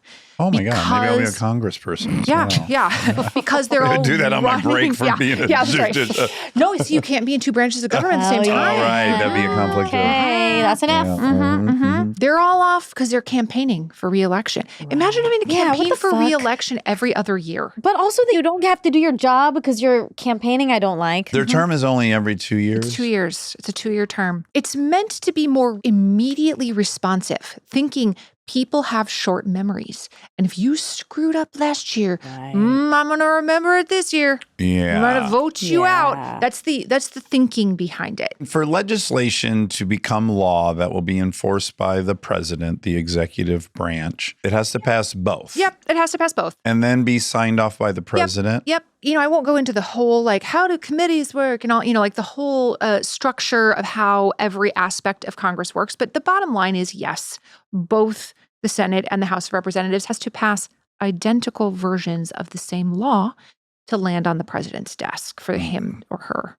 And if we want to change the Constitution, it requires a 2/3 vote. In both houses? In both houses. Yes. But then it also has to be ratified by 3/4 of the states. Oh my God. When's the last time this has happened? The Constitution has been amended 27 times. Okay. When was the last? In the 90s. Oh, what was the last What'd they amendment? get? Yeah. The last amendment, it had to do with the way, if Congress is going to adjust its own pay, it said that the change in pay would not go into effect until after the next election. Okay, that's a pretty good. So it can't be self-serving. Right. So they can't be like, everyone gets $20 million and then they get a check tomorrow. They have to wait till after the next election. So it has not been amended since the 90s. Okay. But we have amended it 27 times. And the framers of the Constitution wrote 2 different ways to amend the Constitution into the document itself. This is not Holy Scripture. This is not forever and ever. Amen. Thus saith the Lord. These are 2 different ways. Listen, if we got something wrong, here's 2 ways you might go about fixing it. This way or this way, but like, please do fix it in the future. They were at least smart enough to understand that they didn't know what was coming down the pike. They had no way of knowing that there's going to be the internet and my God. porn websites and transgender medical care for minors. 60 rounds a second, guns. Yeah, exactly. Semi-automatic weapons that kill children in their classrooms in Texas. They had no way of anticipating these things. And so consequently, even though they did get a lot of things wrong by today's standards, namely the rights of women, the rights of people of color, they got a lot wrong. They at least knew that they were fallible. They were fallible people. Yeah. They did not view themselves as gods. And I think some people today hold up the framers of the Constitution as like Thomas Jefferson. Yeah, like he's some kind of deity. Right. You know? Yeah. And that it's biblical, the document. What's the second way to amend it? You can have a convention of states in which the states can decide to circumvent Congress and be like, forget you, we're going to do it ourselves. And there actually is a movement on the political right now to have a convention of states to amend the Constitution and to sort of refashion portions of the Constitution in the way that they view as preferable. Interesting. And how many states would that require? 3/4. Oh, still 3/4. Okay. What's interesting, too, is how would states decide who gets to go to the convention of states? That's the $1 million question. Is it just like, is it me and my friends? Is it the governor? Do they have to be elected? Like, who gets to choose? Because who shows up at that convention of states would be real important. Yeah. So it's never happened, that version? We've never used it. Okay. But it's there for the using. Oh, wow. Well, yeah, maybe that kind of gets to one of my other questions is this gap between, there's a few examples of it. You've already brought up one of the most glaring at the moment. There's these times where the representatives do not reflect at all what the national consensus is that we find out in polling. Of course, Roe v. Wade is the most salient of those examples right now. It's in the 70s or something, some crazy majority. Guns are another one. Yeah. Huge. Guns. Gun control. Yes. Not like abolishment of guns, but gun control. No one, even Kamala is like, I have a gun. Like, I'm not trying to take anyone's guns away. No one's saying that. I mean, maybe like There I might think be some people are- teeny tiny percentage, but most even But again, just like we respond to the dingbattiest on the right, they're responding to the dingbattiest on the left. So yeah, there are socialist Democrats. There are no there guns. are, but the one who is Running. representing this side is not even. She's But like, there's no. more guns than people in the United States. Yeah. Anybody, you can say we need to get rid of all of the guns all day long, but practically, how does one do that, know, right? I know. It's like saying we're going to deport 80 million immigrants. How does one do that? Like practically, what does that even look like, right? Are the cops going door to door? I know. No. Right. Are the cops even going to cooperate with that? No. You know, like, so the idea that that's somebody's concept is like, we have to come and take my guns, blah, blah, blah. That's just silly. Like, it's not even a real idea. There's no practical way to carry that out. But what the overwhelming majority of Americans want, 80+%, are just really common sense laws. Like, how about we just do universal background checks to make sure you are not a domestic abuser? Yeah. How about we make sure that you're not, you haven't been flagged for being a potential school shooter? Yeah. How about we just have safe storage laws that require you to lock up your weapon and lock up your ammunition? These are not. If you are a law-abiding citizen, you should want other people to be law-abiding citizens. Just like when I am driving safely on the road, I don't want it to be permissible for drunk drivers, Yeah. right? I want you to follow the rules of the road as well. Right. Just like I want to follow the rules of the road. Normal firearms owners want other people to be law-abiding firearms owners. Yes. You know, like, what about the rights of children to not be shot in their schools? Yeah. And everyone, not in the most Constitution. people Yeah. agree with that. That's the thing. You're exactly. So it shouldn't be an issue. But that's what you can imagine, maybe one of these state conventions rallying around one of these issues that is like a ubiquitous supermajority that everyone agrees with. But also that should be able to just get passed through Congress, but then we can't because there are lobbies and things. To your point, if Congress is supposed to reflect, generally speaking, the will of the people, Yeah. and they are absolutely shirking that duty it makes people feel like the government is not legitimate. Yeah. It makes people feel like, I'm not going to listen to what they have to say. I'm just going to violate whatever rules they come up with because they're not a legitimate lawmaking group. This has been the least productive Congress in United States history. That's not my opinion. I mean, like in the number of laws that have been passed, the least productive Congress in U.S. history. And again, that doesn't play well in Peoria. If you're from a blue collar area like I am, where people literally work on ore ships or they mine iron ore or they work in healthcare, like they are working hard for their money. It seems really frustrating that I should pay you $170,000+ a year plus great benefits to sit around and just do press conferences about how stupid your opponents are. Yeah. You know, that really sticks in people's craw where they're like, I'm working 2 jobs to put food on the table and y'all are sitting around being shitty on television. Yeah. Right? Like that's not how it's supposed to work. Yeah. Meanwhile, it's fine that the kids keep getting shot in the schools and we're not going to do anything about it. We're going to go on TV and say, well, it's just an unfortunate reality is how it is. We're not going to do anything to fix it. That doesn't fly in any other line of work. If you just straight up refuse to do the job that you were hired to do, you would soon find yourself out of a job. Yes, unless you had lifetime appointment. Unless you have a lifetime appointment. Okay, last thing, and then we're going to talk about the book, which is so worthy of talking about on its own for 2 hours. But maybe another pet peeve of mine is, do you think people in general exaggerate the role of the president? Oh my God, yes. This is also a pet peeve of mine, Dax. Okay. Like we're crediting them with the economy. We're crediting them with supply chain issues. We're crediting them with the pandemic. We're crediting them. I mean, it'd be great if it was that. If one person could whip everyone into shape. But the problem with it'd be great if everybody could do it is that they can also wield that power to do bad things, right? If that person has too much power, that's how we get dictatorships. They intentionally restrained the power of the president significantly on purpose because they were the framers of the Constitution were all coming from monarchies where the governments were saying, here's the religion you have to belong to. The idea that like, whatever I say, whatever whim that's at the top of my head, we're just going to go with that thing. They intentionally created a system that constrained the power of the president. This is one of my pet peeves when a president is like, I've created 82 million jobs. Exactly. No, you didn't. How? Yeah. You sure did not. You were sitting there when the tech boom happened. That was convenient. Yeah, you were sitting there when this bad thing happened. That was inconvenient. Yes, you might have some ideas that can help promote job growth. Maybe you have some ideas and you can call up some of the people in Congress and be like, listen, we should pass the CHIPS Act. We should start getting more microchips made in the United States. We should start passing some tax incentives so that people bring manufacturing back to the United States. Yes, you can do things like that. But the idea that you could like, ooh, attaboy, pat on the back, you made all those jobs. That is really, that's really annoying to me. No, you didn't.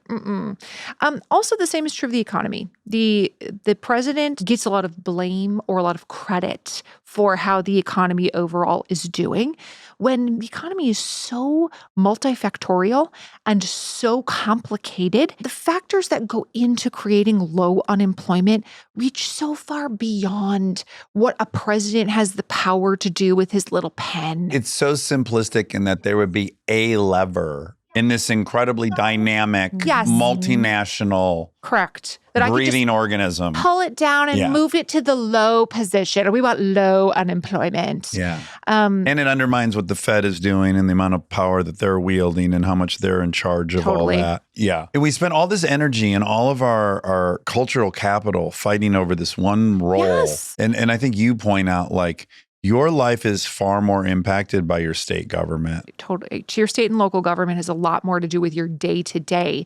Because on a day-to-day basis, with the exception of a few big hot button issues, you know, if you are in the military, sure, I'm willing to grant you that the federal government has more impact on your life if you're in the military.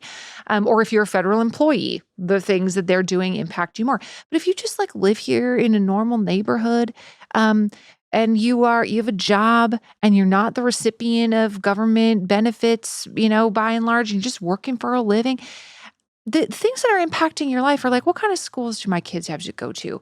How well are my streets cleaned? Do somebody pick up my trash? Do I have clean drinking water? Are we sending addicts in my community to rehab, or are we or just putting them in prison? Yeah. Do people have the ability to pursue an education? If they can't pay for it. By and large, these are state schools, they're state and local programs, they're local school boards that are impacting our daily lives. And we get so hung up on who the president is. And this is not to say they're not important, because they are. Yeah. But, that's not to say they don't set the tone, because they do. Yeah. And that's not to say you shouldn't vote for president, because it does matter. It's just about right-sizing it. Yes. Like, it's a very important role. Yes. Arguably the most important role in the world, perhaps. I'd stand behind that. But also, they can't do as much as you think they can do. No. If they could just they lowered gas prices. Right. Oh my God. Oh I my know. God. Yeah. You obviously don't know how what affects gas prices is where you fucking live. Because in California, they're $6, and I was just in Tennessee, and they're $2.80. That has nothing to do with the president. It's like 2x, and that's a state issue. I live near an oil refinery. Yeah. I live near an oil refinery that gets its crude oil from a pipeline from Canada, and they refine it and then put it on trains and put it all in trucks, put it all over the world. And gas is like $2.85 near my house. Yeah. Right. Exactly. And we don't have $4 in state taxes, but neither do we have 35 million people trying to occupy a very small area of environmentally fragile land. It's complex. It's very complicated. Yeah. Anybody who tries to reduce the economy into the words a president speaks into a microphone or a telephone either does not have an understanding of how the economy actually works, and thus we shouldn't be listening to you. Right. Or they do understand how it works and they're lying. They're trying to be deceptive. Yes, in which case we shouldn't listen to you. Yeah. So that person should be regarded with suspicion if they're like, well, such and such had low gas prices. Why? Explain the mechanism by which gas prices were low under their presidency then. Okay. Let's talk about the small and the mighty, because we kind of just spoke about the big and who all gets the attention. But yeah, the book is about, you single out 12 unsung Americans who changed American history. And as you said earlier, these are doers and not the critics. Why is that a distinction that we make? I think it's really easy to feel like on the internet, like criticizing people, it creates this heightened emotional state. When you're like, a great example of this is Hurricane Helene, right? Absolutely devastating to people in North Carolina in particular. Florida, Georgia, there's 6 states that have been affected by this hurricane. So many people have lost everything.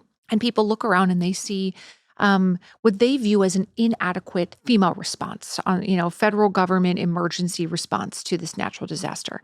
And they feel like, if I am mad about it, and I'm posting about how mad I am about it, or I'm posting about how they're not doing enough, that is in some way activism.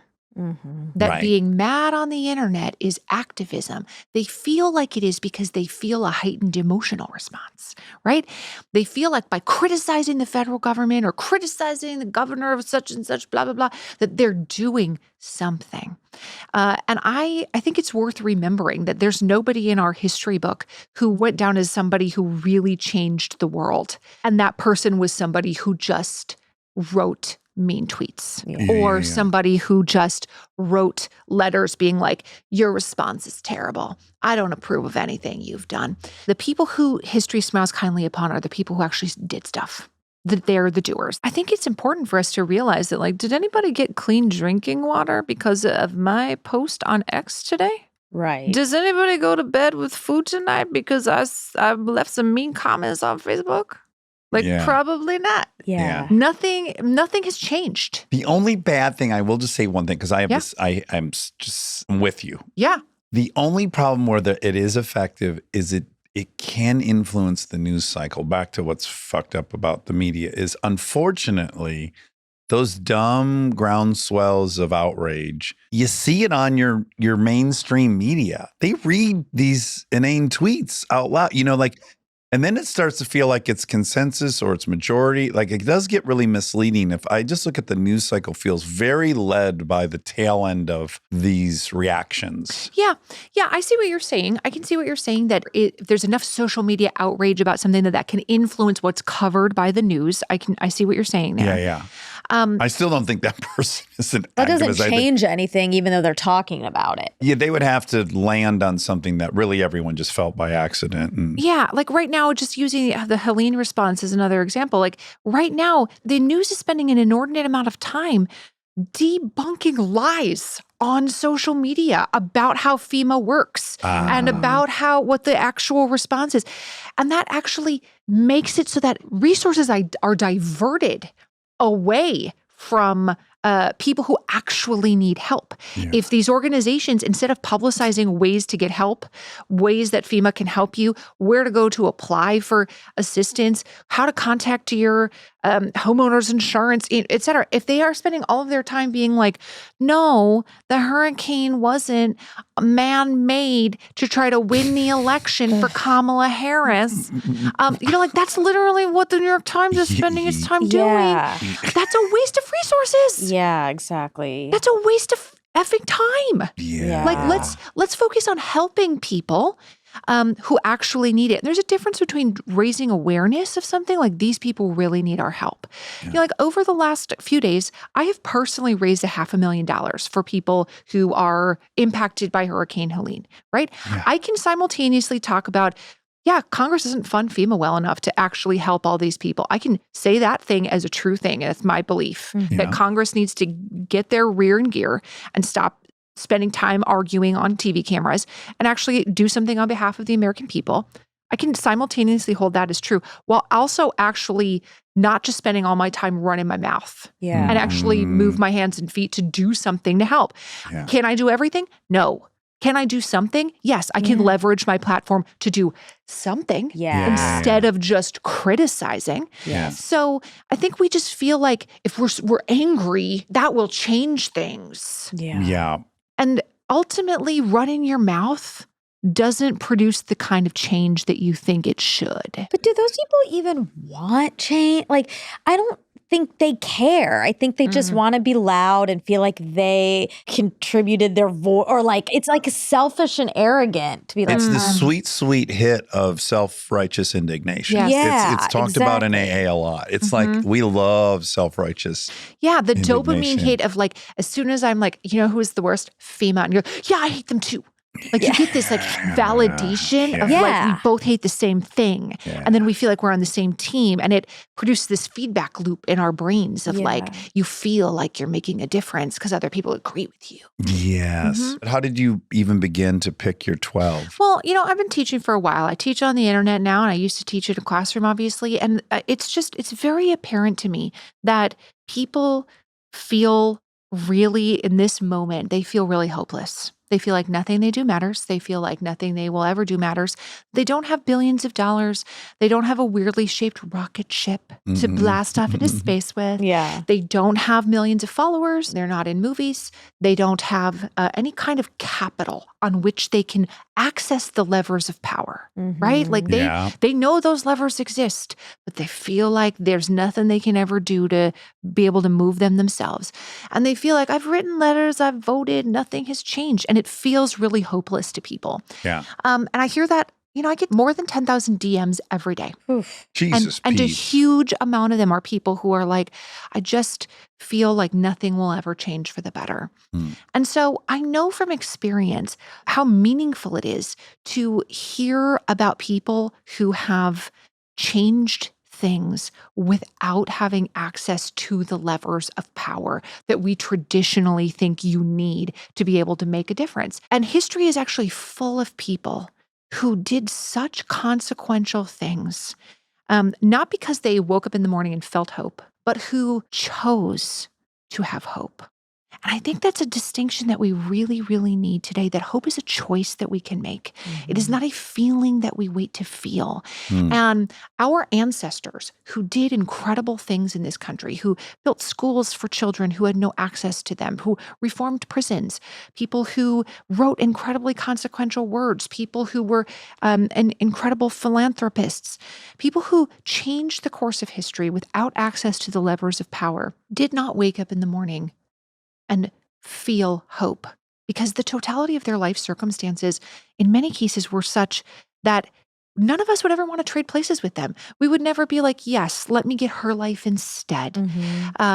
People who were falsely arrested or incarcerated, people who were fired from their jobs, who grew up in the segregated South, people whose parents were enslaved, the people whose children died, people whose husbands were liars, who had secret second lives or married to another woman, or had kids with those people. We would never look at the totality of their life circumstances and say, I would love your life. Yeah, they were super well positioned to Yes. change the world around them. Right. No, we would never say that. Yeah. Tell me about Inez. Inez was a suffrage worker whose story is really remarkable.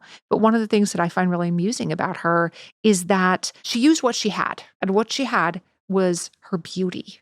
And she also was very smart. She went to law school at a time when women did not go to law school. What year is it? This is in like 19 teens. 19 Have you Yeah. seen Stuffs? I have not. I'm She's in not. But I want to. The producer reached out to me and was like, please come see it. Yeah, we'll get you you should- tickets. you I'm should going see to. Yes. It's a film or a show? It's a Broadway show. Broadway show. It's And called Inez, she is in it. highlighted. Inez is a character in the Yes. Broadway Milholland? show. Milholland, yes. Milholland. Okay. She's very beautiful. And also very smart. And she is somebody who really changed what suffrage meant in this country. Suddenly, suffrage grew up with the temperance movement. Let's just say suffrage is a movement to get women the right Yes, to vote. yes, to In case- enfranchise women. Yeah, Yes. some people don't. And the temperance movement was the movement that led towards the fact that we made it illegal to sell alcohol in the United States for a period of time. And we quickly also amended the Constitution to get rid of that amendment. But these are two sort of branches of the same vine, temperance and suffrage. And it was women who were working on this for decades, 30, 40 years. And so by the time we get to the 19 teens, many of these women are in their 40s and 50s. And here comes Inez, who newspaper reporters said things like, her white satin dress clings to her with the tenacity with which she clings to the suffrage cause. Oh, very flowery. Suddenly, suffrage became sexy. Yeah. She was Now I'm paying attention. Yeah, she was a very, very attractive woman who was willing to be at the front of every parade, who was willing to carry all the banners. She had a car, and the idea that like women could drive, like that is noteworthy. Look at Inez in her car. She was willing to use what she had. And I know that there are a lot of feminists, myself included, who feel like women shouldn't have to trade on their looks in an effort to make change in society. But let's also be real. That is one of the levers of power that women have always had access to, Yes, right? absolutely. Is their ability to make themselves attractive in conventional sense. But Inez ultimately is a martyr for the cause of suffrage. And I won't give away how she goes about becoming a martyr for the cause of suffrage, but her efforts, they are a precursor to the passage of the 19th Amendment. And I think one of the things that's worth remembering about Inez, of course, she martyrs herself, and so her sacrifice is noteworthy. But ultimately, she dies before the 19th Amendment is passed. And one of the things that people say about her after she's gone is that no work for liberty can be lost because it becomes part of the fabric of the nation. And I think that's really worth remembering, that even if we don't see the ball make it into the end zone, whatever we're working for, even if we don't see the ultimate, and the bill was passed and they all lived happily ever after, that ultimately the fabric of the country is changed because of your efforts. We are made incrementally better because of your efforts. And these are the kinds of messages that I think people need in this moment, when it seems like the rich and powerful have usurped the reins of power for themselves. This is a phrase from George Washington in his farewell address, like, beware excess partisanship and factionalism, lest unscrupulous men usurp for themselves the reins of government. And I think Americans, maybe they wouldn't say it in those words. Unscrupulous men usurp for themselves the reins of government. They may not say those words, but they feel that sentiment. Yes, That yes. unscrupulous men and women have stolen the reins of power from the American people. And the people in this book show what it means to be able to make change because you make the choice to have hope. Stay tuned for more Armchair Expert, if you dare.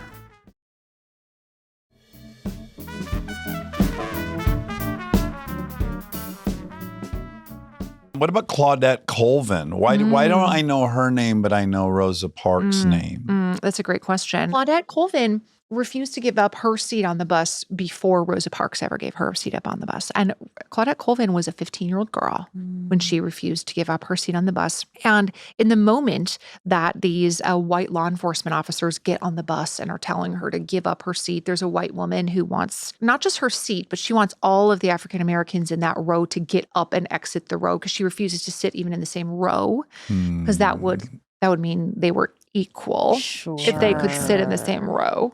And Claudette Colvin is like, I paid for this seat. I am sitting in the black section of the bus. Like, I have every right to sit here. Oh, the white woman was trying to commandeer Yes. the. Oh, wow. Yes, because the white Entitlement section had square. filled up. Sure. And so the bus driver is yelling at everybody, move back. And We got more whites. That's Everyone precisely, back. Precisely. Yeah. Exactly right. And Claudette says in that moment, she feels the hand of Harriet Tubman on one shoulder and the hand of Sojourner Truth on the other. And she feels them sort of like pin her down in her seat. And, if she had been alive today and she had seen Hamilton, she would know the phrase, history has its eyes on you, right? That she refuses in that moment to get up. And they actually pick her up and carry her off the bus. Oh my God. And bring her to jail. And they bring her to an adult jail. She's 15 years old. She's sitting in the back seat of the police car while the two officers who are driving her, one wedges himself in the back seat next to her. They're having a conversation about her bra size amongst themselves while she said she's riding in the back seat of the car, like pinning her knees together, repeating scripture to herself, that she will not be sexually assaulted by these police officers. Aye. Because for generations, for hundreds of years, Black women were sexually assaulted by white men, and nothing ever happened as a result of it. In fact, Rosa Parks was a rape investigator before she ever became the face of the civil rights movement. She worked for the NAACP investigating rapes. Wow.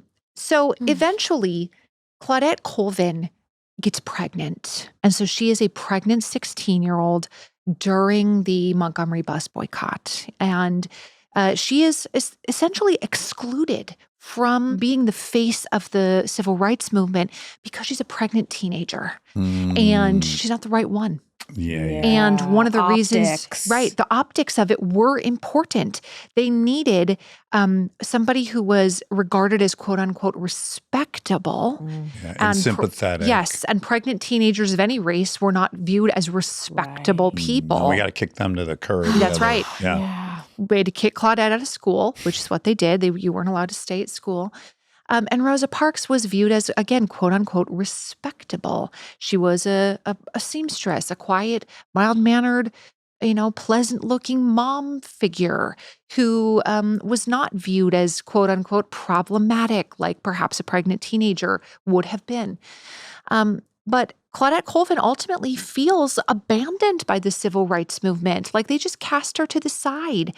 And she feels when she gives birth, nobody contacts her and tries to help her with her baby. Nobody sends her a welcome baby gift. Do we know the father, much older person? No, she has never publicized who the father of her baby was. Okay. But some people presumed that he was a white man with whom she had a consensual relationship. But yet Claudette talked openly about how she had absolutely no idea where babies came from.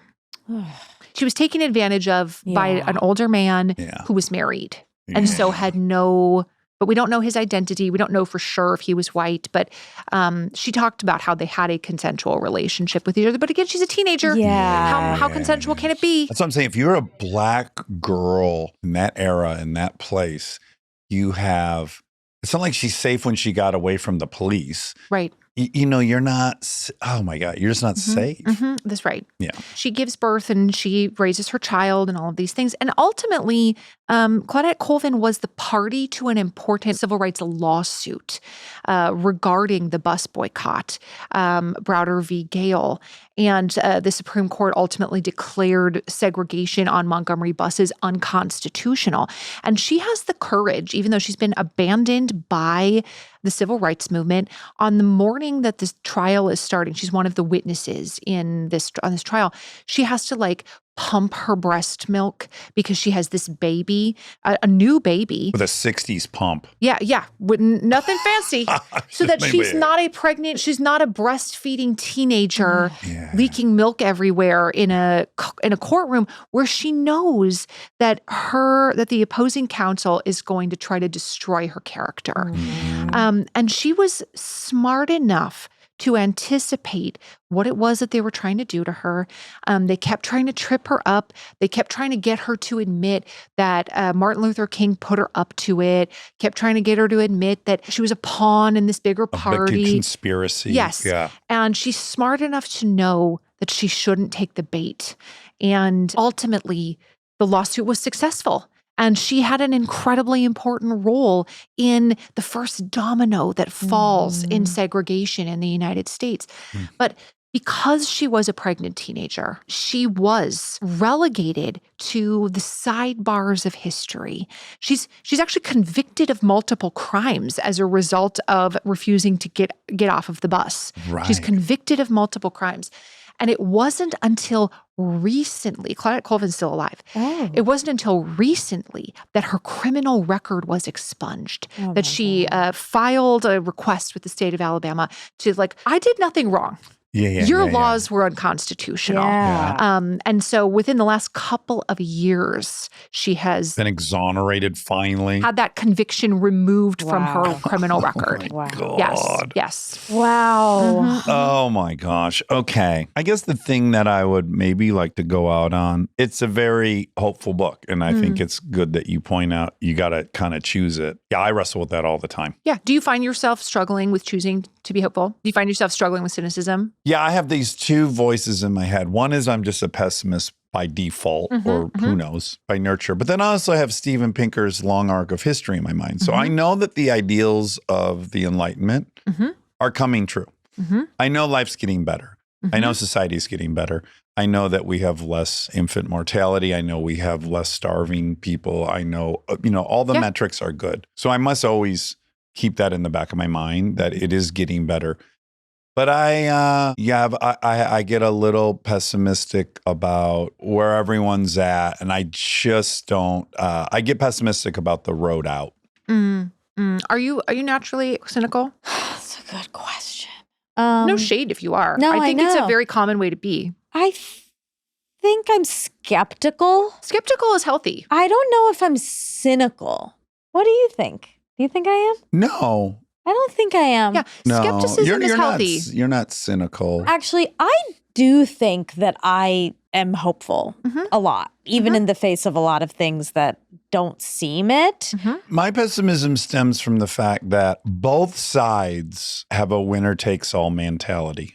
If you're on the left, the solution is for the left to win and dominate. And if you're on the right, the solution is for the right to win and dominate. And it scares me that you have a marriage. This is what no one wants to admit. We are in a marriage in this country, and we're not getting out of the marriage. No, there's no way to end the marriage. We're not dividing up the country into the coast. That's not happening. So I look at it in a Gottman Institute way. It's like, okay, well, we're married. How do we make the best out of this marriage? And when I hear that both sides' opinion is how to make it better is to winner takes all. Annihilation. Yeah. I get really hopeless. I'm like, the marriage will never get better if both people are still stuck on who's right. That's the truth. Yeah. And so it's really hard for me when I look at it through that lens to see who's going first. Who's going to have the first huge act of generous leap of faith? Who's going to, treat the other side with some respect? I just get scared because as you see in marriages, back to Gottman, they can watch a 1 hour conversation between a couple and predict 96% if they'll get divorced. They can watch 5 minutes and still be in the high 80s. And it's contempt. If you have contempt for your partner, the marriage is going to fail. And the level of just ubiquitous contempt for each other is so disheartening to me. Yeah, you're not wrong. You're not wrong that the level of contempt is very high. I think where it might be helpful to you to think about this is we cannot wait for a person on a white horse to ride in and be the plan. Yeah. The plan is not a dude with a scroll that arrives with a trumpet and is like, I have arrived, and here is the plan. I've just spoken with God. Yeah, that's right. That's right. By the way, if a dude does arrive with a scroll that says the plan, they want to be a dictator. Yeah, okay, exactly. like the dude with the plan is the scared of that dictator. Be person. scared of the dude with the plan. We cannot sit around waiting for someone to go first, for someone to come save us, for a political figure to be the voice of reason, because we're the plan. The political party is not the plan. And Yeah, if you exactly. are wedded to a political party being the plan, you are going to be disappointed and you are going to be cynical because that political party is going to fail over and over. They're going to fail if they compromise in your eyes, right? If we Right. compromise with each other, then you've failed. We didn't get everything we wanted. When in reality, compromise is the only way anything gets done. Yeah. Anybody who's ever been married will tell you that it can't be all your way and it can't be all their way. Sometimes we have to eat food we don't like and whatever. The compromise cannot be viewed as a failure, Yeah. right? The change is going to come when we decide that that's how it's going to be. That's a tremendously freeing feeling because I am no longer subject to external forces that I have no control over. I don't have to wait for the right person to get elected. The world's shittiest human can get elected, and I can still do everything I can. And I can still impact the world for good. And I can still change the course of history despite my external circumstances. And this book is full of people who prove exactly that. Most of the big and important things that have happened in this country, the lasting change that has been created, has come about from ordinary people, the pregnant teenagers of history, the people whose parents were enslaved, the wrongfully accused, who just kept doing the next needed thing. The people who just kept trying things nobody else had ever done before. The people who were willing to let other people watch them fail. We're afraid to let people watch us fail. But the great Americans of history have failed over and over and have set aside the fear of judgment of others and have just decided, I can work with my enemies because my enemies might have a change of heart at any moment. And how will our enemies ever have a change of heart if we are not there to show them the light? How will our enemies ever change if we are not a force for good in their lives? If we have blocked, deleted, canceled, and unfriended the people who ideologically oppose us? So that orientation of your spirit does not come from a place of everything is going great. It comes from the knowledge that things will improve when I choose to hope that they can. I love it. Yeah. I know the compromise is set up as this binary. Compromise is failure versus the reality of it, which is compromises you get some of the stuff you wanted. Correct. Some of it. Yes. And then you can build on that from there. The true binary is or you get none of it. Or you get nothing. Or you get some of it for 4 years and then it goes away in the next administration. It's really the choice between nothing and something. That's exactly right. And then you can build on something. That's right. That is how all long-term change happens. Yeah. Anybody who is advocating for like a revolution, revolutions have happened infrequently. They are always bloody. They're always highly destructive. The party that comes out on the other side of it generally fucks it up even worse for the next 15, 20 years. And you have complete unknown of what is going to happen afterwards. We view the American Revolution as like the standard of which to judge all revolutions. Yeah, your enemy's 3,000 miles away Precisely. by boat. That's exactly right. That's exactly right. Like and the British were like, you know what? Fine. Yeah. They were willing to let it go. I mean, truly, we really rally around it, and I'm grateful for it. But I mean, at any point, they could have gone all in. I mean, we barely got through with what they. Right. Well, and they tried to come back in the War of 1812, and then they tried to like light the White House on fire and light the Capitol on fire, and eventually they were like, "Fine, you what? Never mind. We're better off as friends. Let's both hate France." Yeah. You know what I mean? But they let it go. Yeah. But the idea of a revolution within the confines of your own border is an entirely separate matter. Change in a pluralistic society should not be advocated for in a revolutionary sense. No. Change is incremental. You have these two forces of like this very progressive force that wants to have a trajectory of change at a rate that the conservative brakes are not willing to tolerate. And ultimately, the conservative brakes are an important component in this relationship because it's too easy to go quickly too far afield if you have nobody being like, slow down. Yeah. Well, the only thing the left and right agrees on is social media is terrible, and that's something that had no brakes. Yeah, that's true. It's just like, go. Let's see. And now we're going to do it again with AI. We'll see. Okay, go. Yeah. No brakes. Oh my Lord. Well, Sharon, you got to come back. I didn't get into so much. I didn't get into the Electoral College. I didn't get into the function and structure. I will come Bill back of Rights any old time. You just give me a jingle. Okay. Everyone check out The Small and Mighty 12 Unsung Americans Who Changed the Course of History. Also, listen to your great podcast. Here's where it gets interesting. You're over 400. 400 episodes. Yep. Yeah. Yeah. You know what it's like. Yeah. Sharon, this has been so fun. And The Small and Mighty, I hope everyone checks it out. Thank you. And I hope everyone opens the door to 10% more hopefulness. Yeah. Myself that's a good included. goal. Thank you. You're radical. I see why you have a huge following. Yeah. Thank you. Thanks for inviting me. I loved it.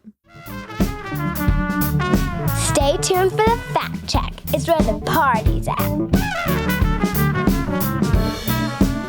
I said, I already had to start walking to work, and can you please make sure that doesn't happen again? It's happened a few times where there's been a car right there. And she said, I have workers in the building. They will potentially be here tomorrow too. Like, that's not the appropriate answer. They can't park there. Yeah, I know.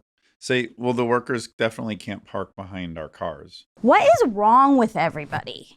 I'm totally in a spiral right now myself. What the fuck is going on with the world? Something's going on. Do you want to hear this recent one? Yeah. I'm having an oversized reaction. Okay. For sure. I know it. Yeah. It's weirdly related to us talking about the claustrophobia last episode. Uh-huh. So, I did another commercial.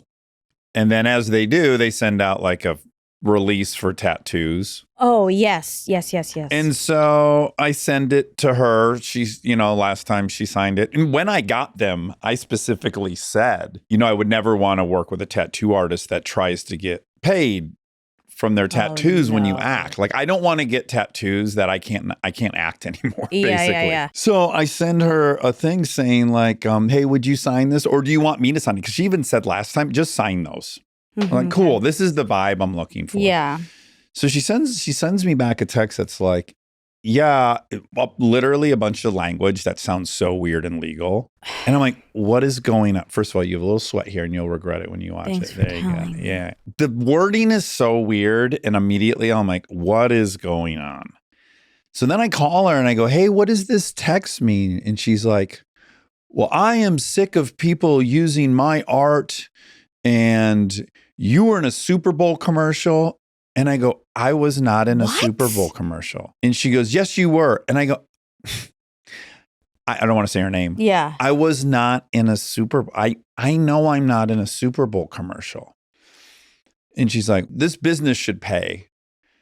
And I'm like, listen, what you're doing right now is setting up that every time I ever work, because they always ask, are you going to be able to get those signed off on? And I say yes, because we have that arrangement. And now I'm going to say no, you'll have to negotiate with her. And they're going to say you have to be in a long sleeve. So I just want you to know, like, what you're telling me is that sincerely, I can never do my job again in a t-shirt. That's like the fallout of what you're saying. But she had already agreed. Yeah. The last go around of the commercials, it's signed. Oh my God.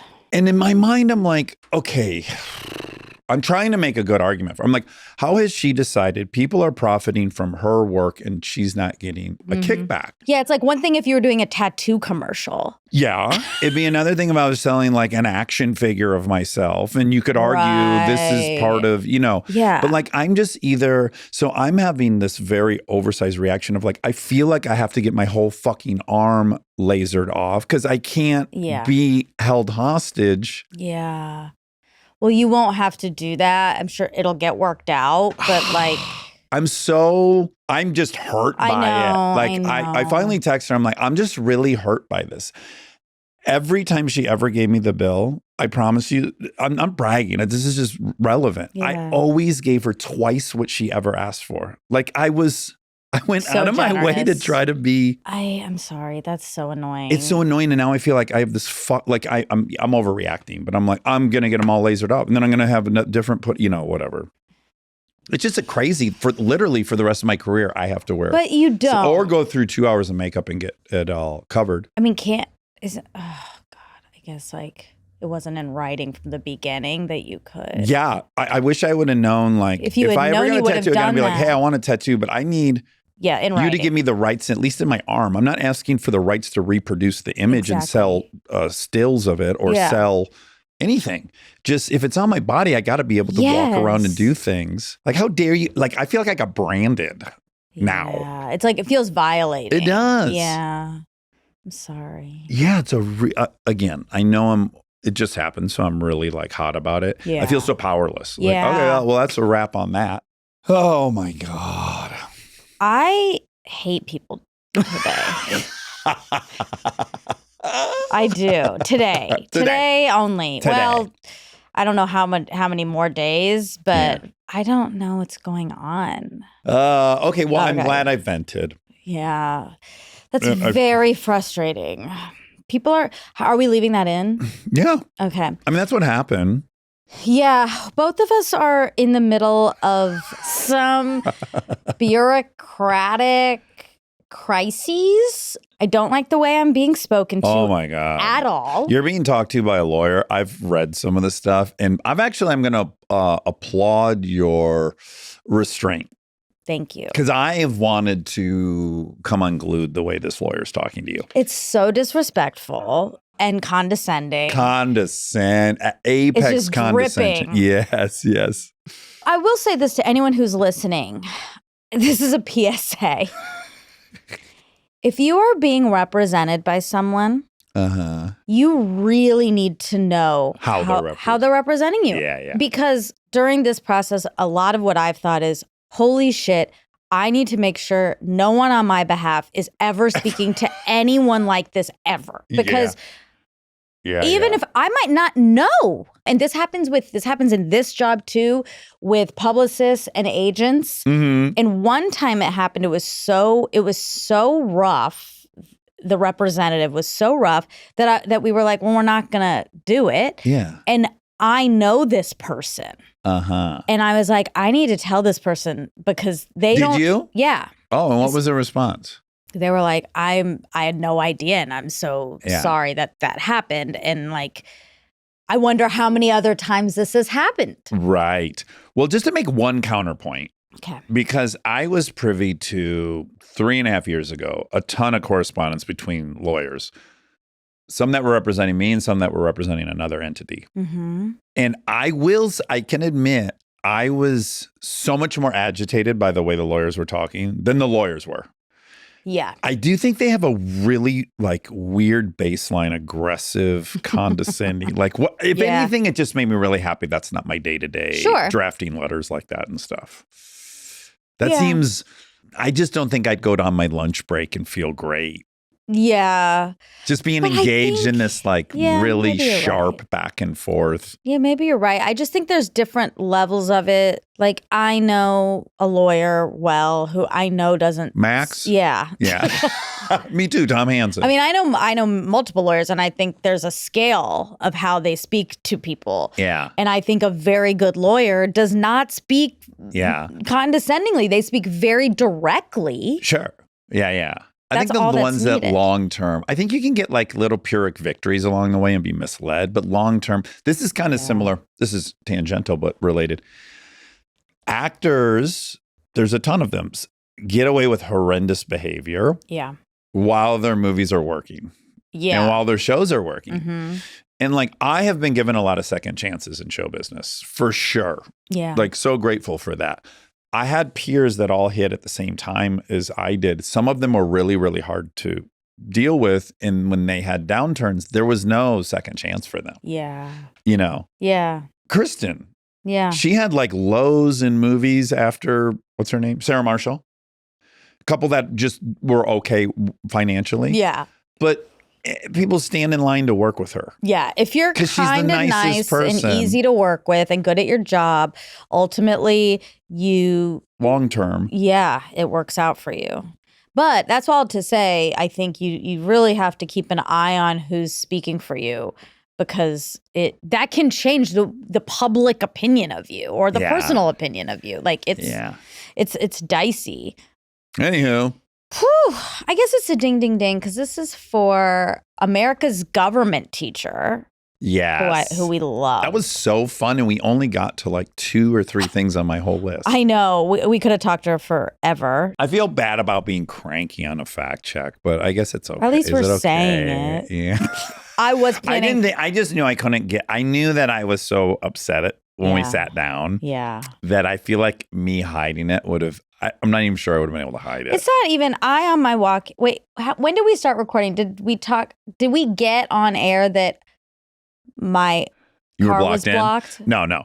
You Okay. walked here. I walked here unexpectedly because I went to my car and it was blocked. Yeah, someone's parked behind you in Yes. your parking spot. Yes, and I couldn't back out, and I just got my car fixed, and I was like, I'm not like gonna attempt to try to. Oh, I guess Crush now it. I have a grievance because I really wanted to see the door. You should be mad about it. Yeah. Yeah. Anyway, and so I texted my landlord, and I was like, somebody's parked here. Can you ask them to leave? Yeah. And then I'm not hearing back. So I'm like, I got to walk. Yeah. So I started walking. And then I got a text back that I did not like, that didn't feel. It's like, it's just easy to say, oh, I'm sorry that happened. Yeah, we'll handle it. Or yes, I'm not there all the time, but we'll figure it out. Yeah. Like it's easy. I don't understand what happens to people's brains when I guess they feel attacked, even though this has not, it wasn't like I was like, you did this. You son of a bitch. Yeah. Anyway, so I had to walk I'm here. going to be so 20 I'm minutes sweaty. late to work because of you. I walked here. I was itchy. Yeah, it's hot. It's hot. I put makeup on. I You was like, wore my an face is outfit. going to break out because I'm wearing makeup and I'm walking. You wore an outfit for a car ride. I did. Yeah, and you didn't have time to go in and change, put on shorts and a tank. No, I didn't. So I on my walk, I planned on saying I'm in a really bad mood. Oh, that's what you were going to do. Yeah, I was going to tell okay. people I was in a bad mood, and then you told me you were in a bad mood. Yeah, well, that's kind of nice. I like that we're both Two bads in make a bit. good. Yeah, I'm already happier. Me too. Yeah. Me too. This is a good venting session. I don't feel as alone in the thoughts. That's why we have support I started systems. ruminating in the examples are getting more and more dramatic in my head. It's going to be okay. But Yeah, I I'm know, gonna but it cut is my really arm no. We almost by lost. myself. We almost lost a finger this week and an arm. And a toe's on the way out. Oh yeah, how's the toe? We have a lot of people who are really mad at me, and I understand why. They're like, they're like, get to the fucking Dr. See? Shepard. Yeah, and that's fair. Okay. That's really fair. They care about you. Yeah, it's really sweet. Speaking of outfits, since I walked here in this outfit, I want to shout out this sweatshirt. Okay, great. It's from Kmart? Kristen's show. No, remember Kmart? Do you want to tell people what happened to Kmart? I almost can't, especially with this other upset. I read an article that they closed the last Kmart. I hated that. It's really sad. Also, in the article, it said there was years where they were making $36 billion a year. Wow. Good How, for them. like, if you're That's sitting on before top Walmart? of yeah, I think so. But you're sitting on a company that's making $36 billion a year. I don't know how you imagine, like, well, we're going to be completely bankrupt in a few Insolvent. years. Ooh. Yeah. How longer than a few years, right? Probably. I'm sure it was a gradual. Yeah. Oof. Well, Yeah. R.I.P. Kmart. I know. I loved going to so- Kmart with Papa Bob, get those Hot Wheels, wake him up, put some washcloths on his face, get punched across the room, and then go get the mongoose. And on to Kmart. There's Yeah, no. What, Rob? There's apparently a couple of them in Guam and the U.S. Virgin Islands if you want to go. Remember I said that to you? I don't know if globally they're done. Oh. No, We that should- was the last American one closed. Last American So one. we got to should go to Guam. All right. I've never been to Guam. Neither. I would like to go. Okay, no, but this sweatshirt is not from Kmart. It is from Hey Gang, Okay. and it is from Kristen's show. Oh. Her show, nobody wants this. Kristen in one of the episodes wears this sweatshirt. She says, "Oh, it's my favorite sweatshirt, and I'm going to ruin it for you, this dog." Oh, yeah. And I obviously asked her where the sweatshirt was And from. that's the dog that looked weirdly like a 2.5 times size whiskey. It did. It was exactly like whiskey, but 2.5 times. the size. Yeah, I was triggered a little bit Yeah. because of the bite. PTSD. So I asked her, and she was like, "Yes, get it now, get 2." Oh, that's what she She said. told me to get 2. And you did? Yeah, obviously I did. Okay, smart. So in case one gets, In case you find a holes. dog. Life and imitating art. Life imitating art. So anyway, it's a great sweatshirt. Highly recommend it.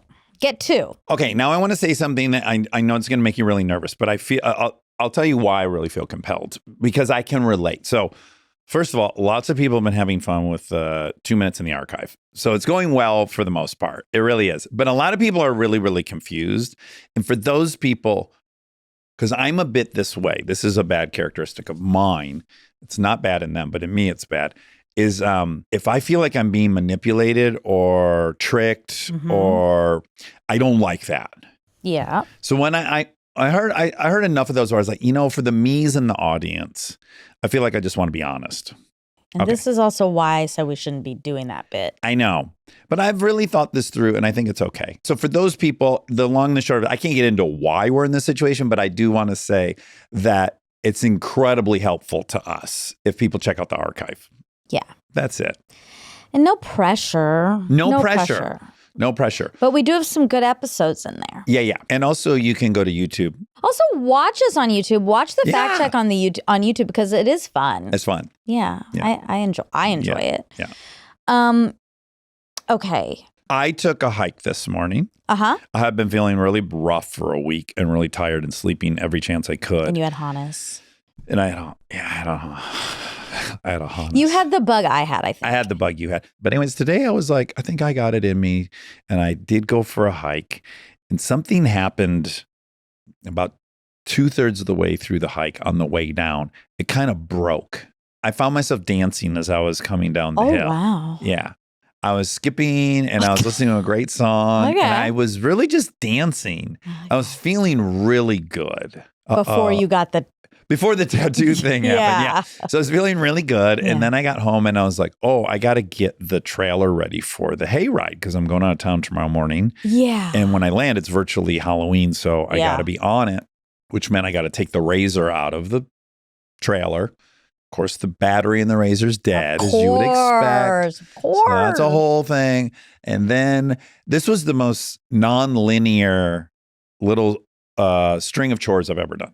So I go to charge the battery. That's not working. Then I realize I got to jump the battery. Also, they've stacked so much stuff from the remodel of this garage for this studio on the trailer. So there's just trash everywhere. So I'm dealing with trash.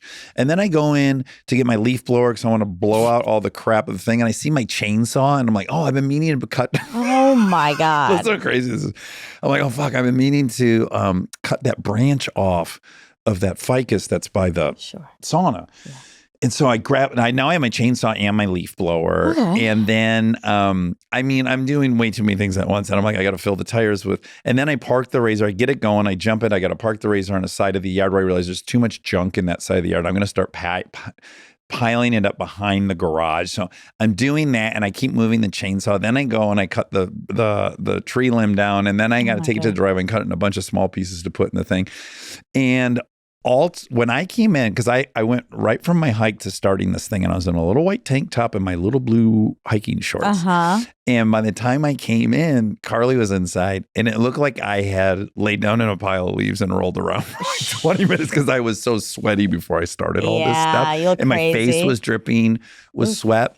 Oh my. It was about an hour and 30 minutes of like me hustling and then looking at that, deciding to do that. Again, very scattered approach to all these tasks.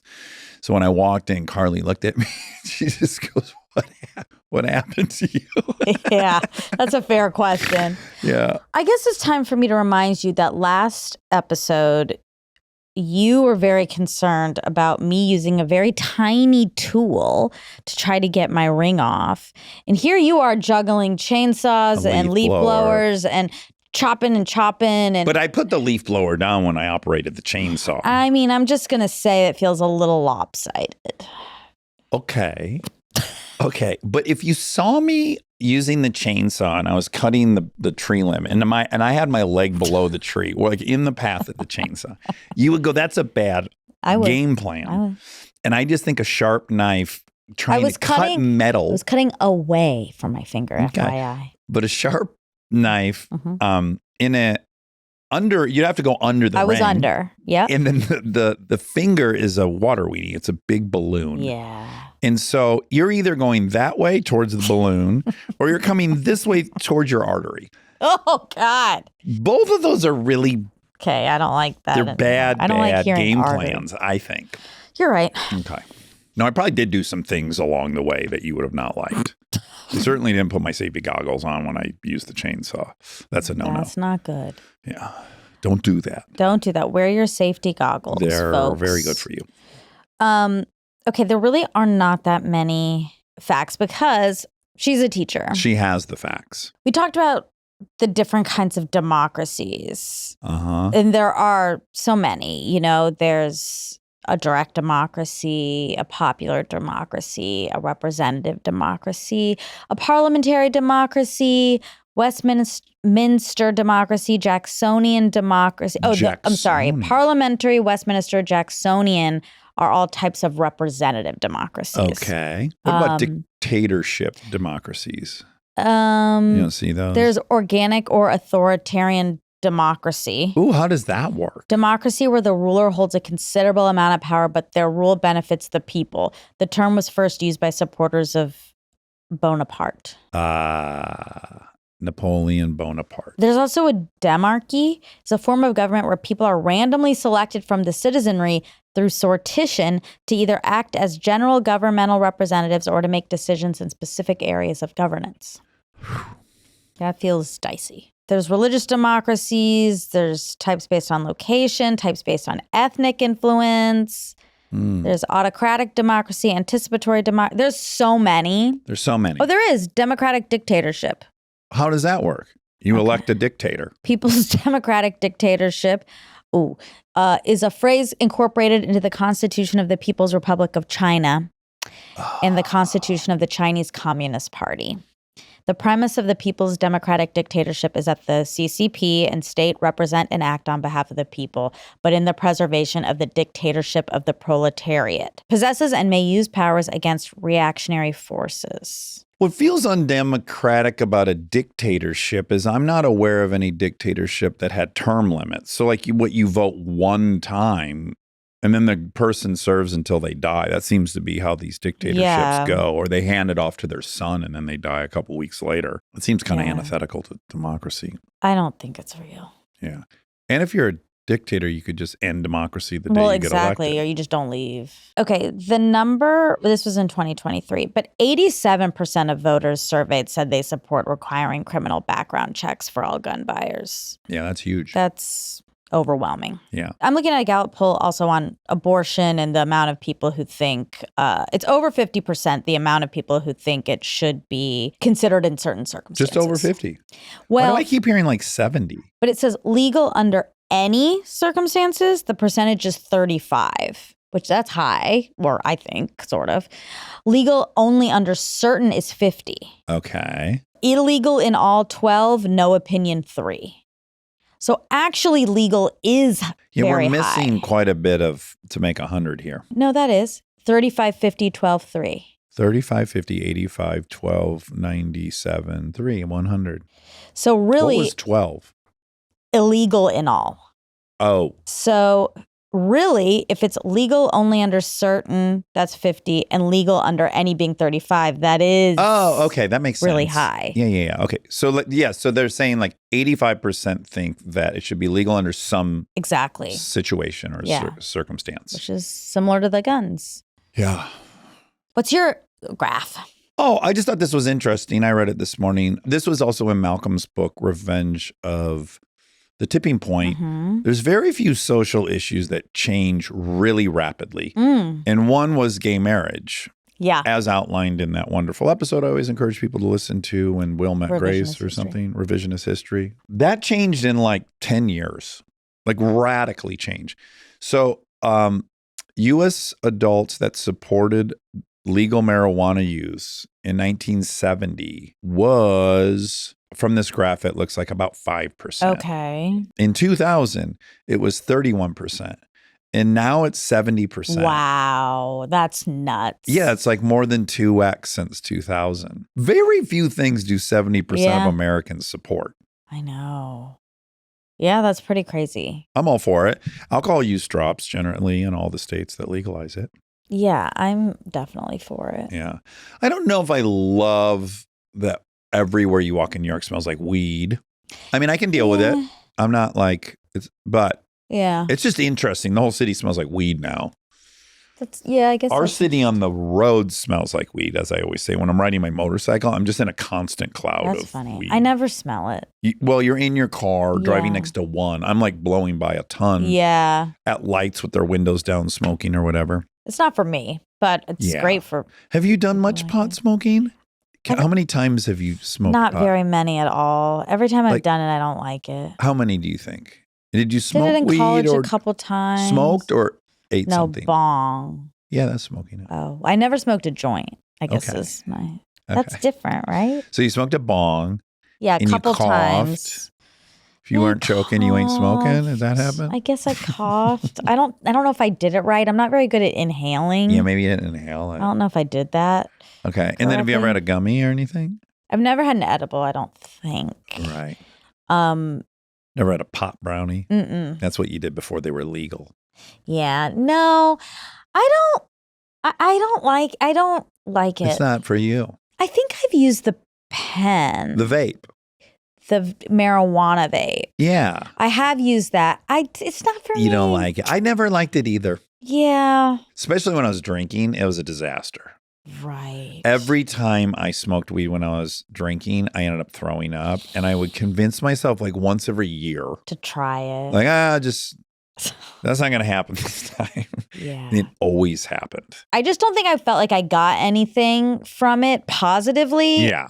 Well, what I always said is it made me inarticulate, which is the only thing I love about myself. I know. But I think booze can do that. With enough of it. Yeah.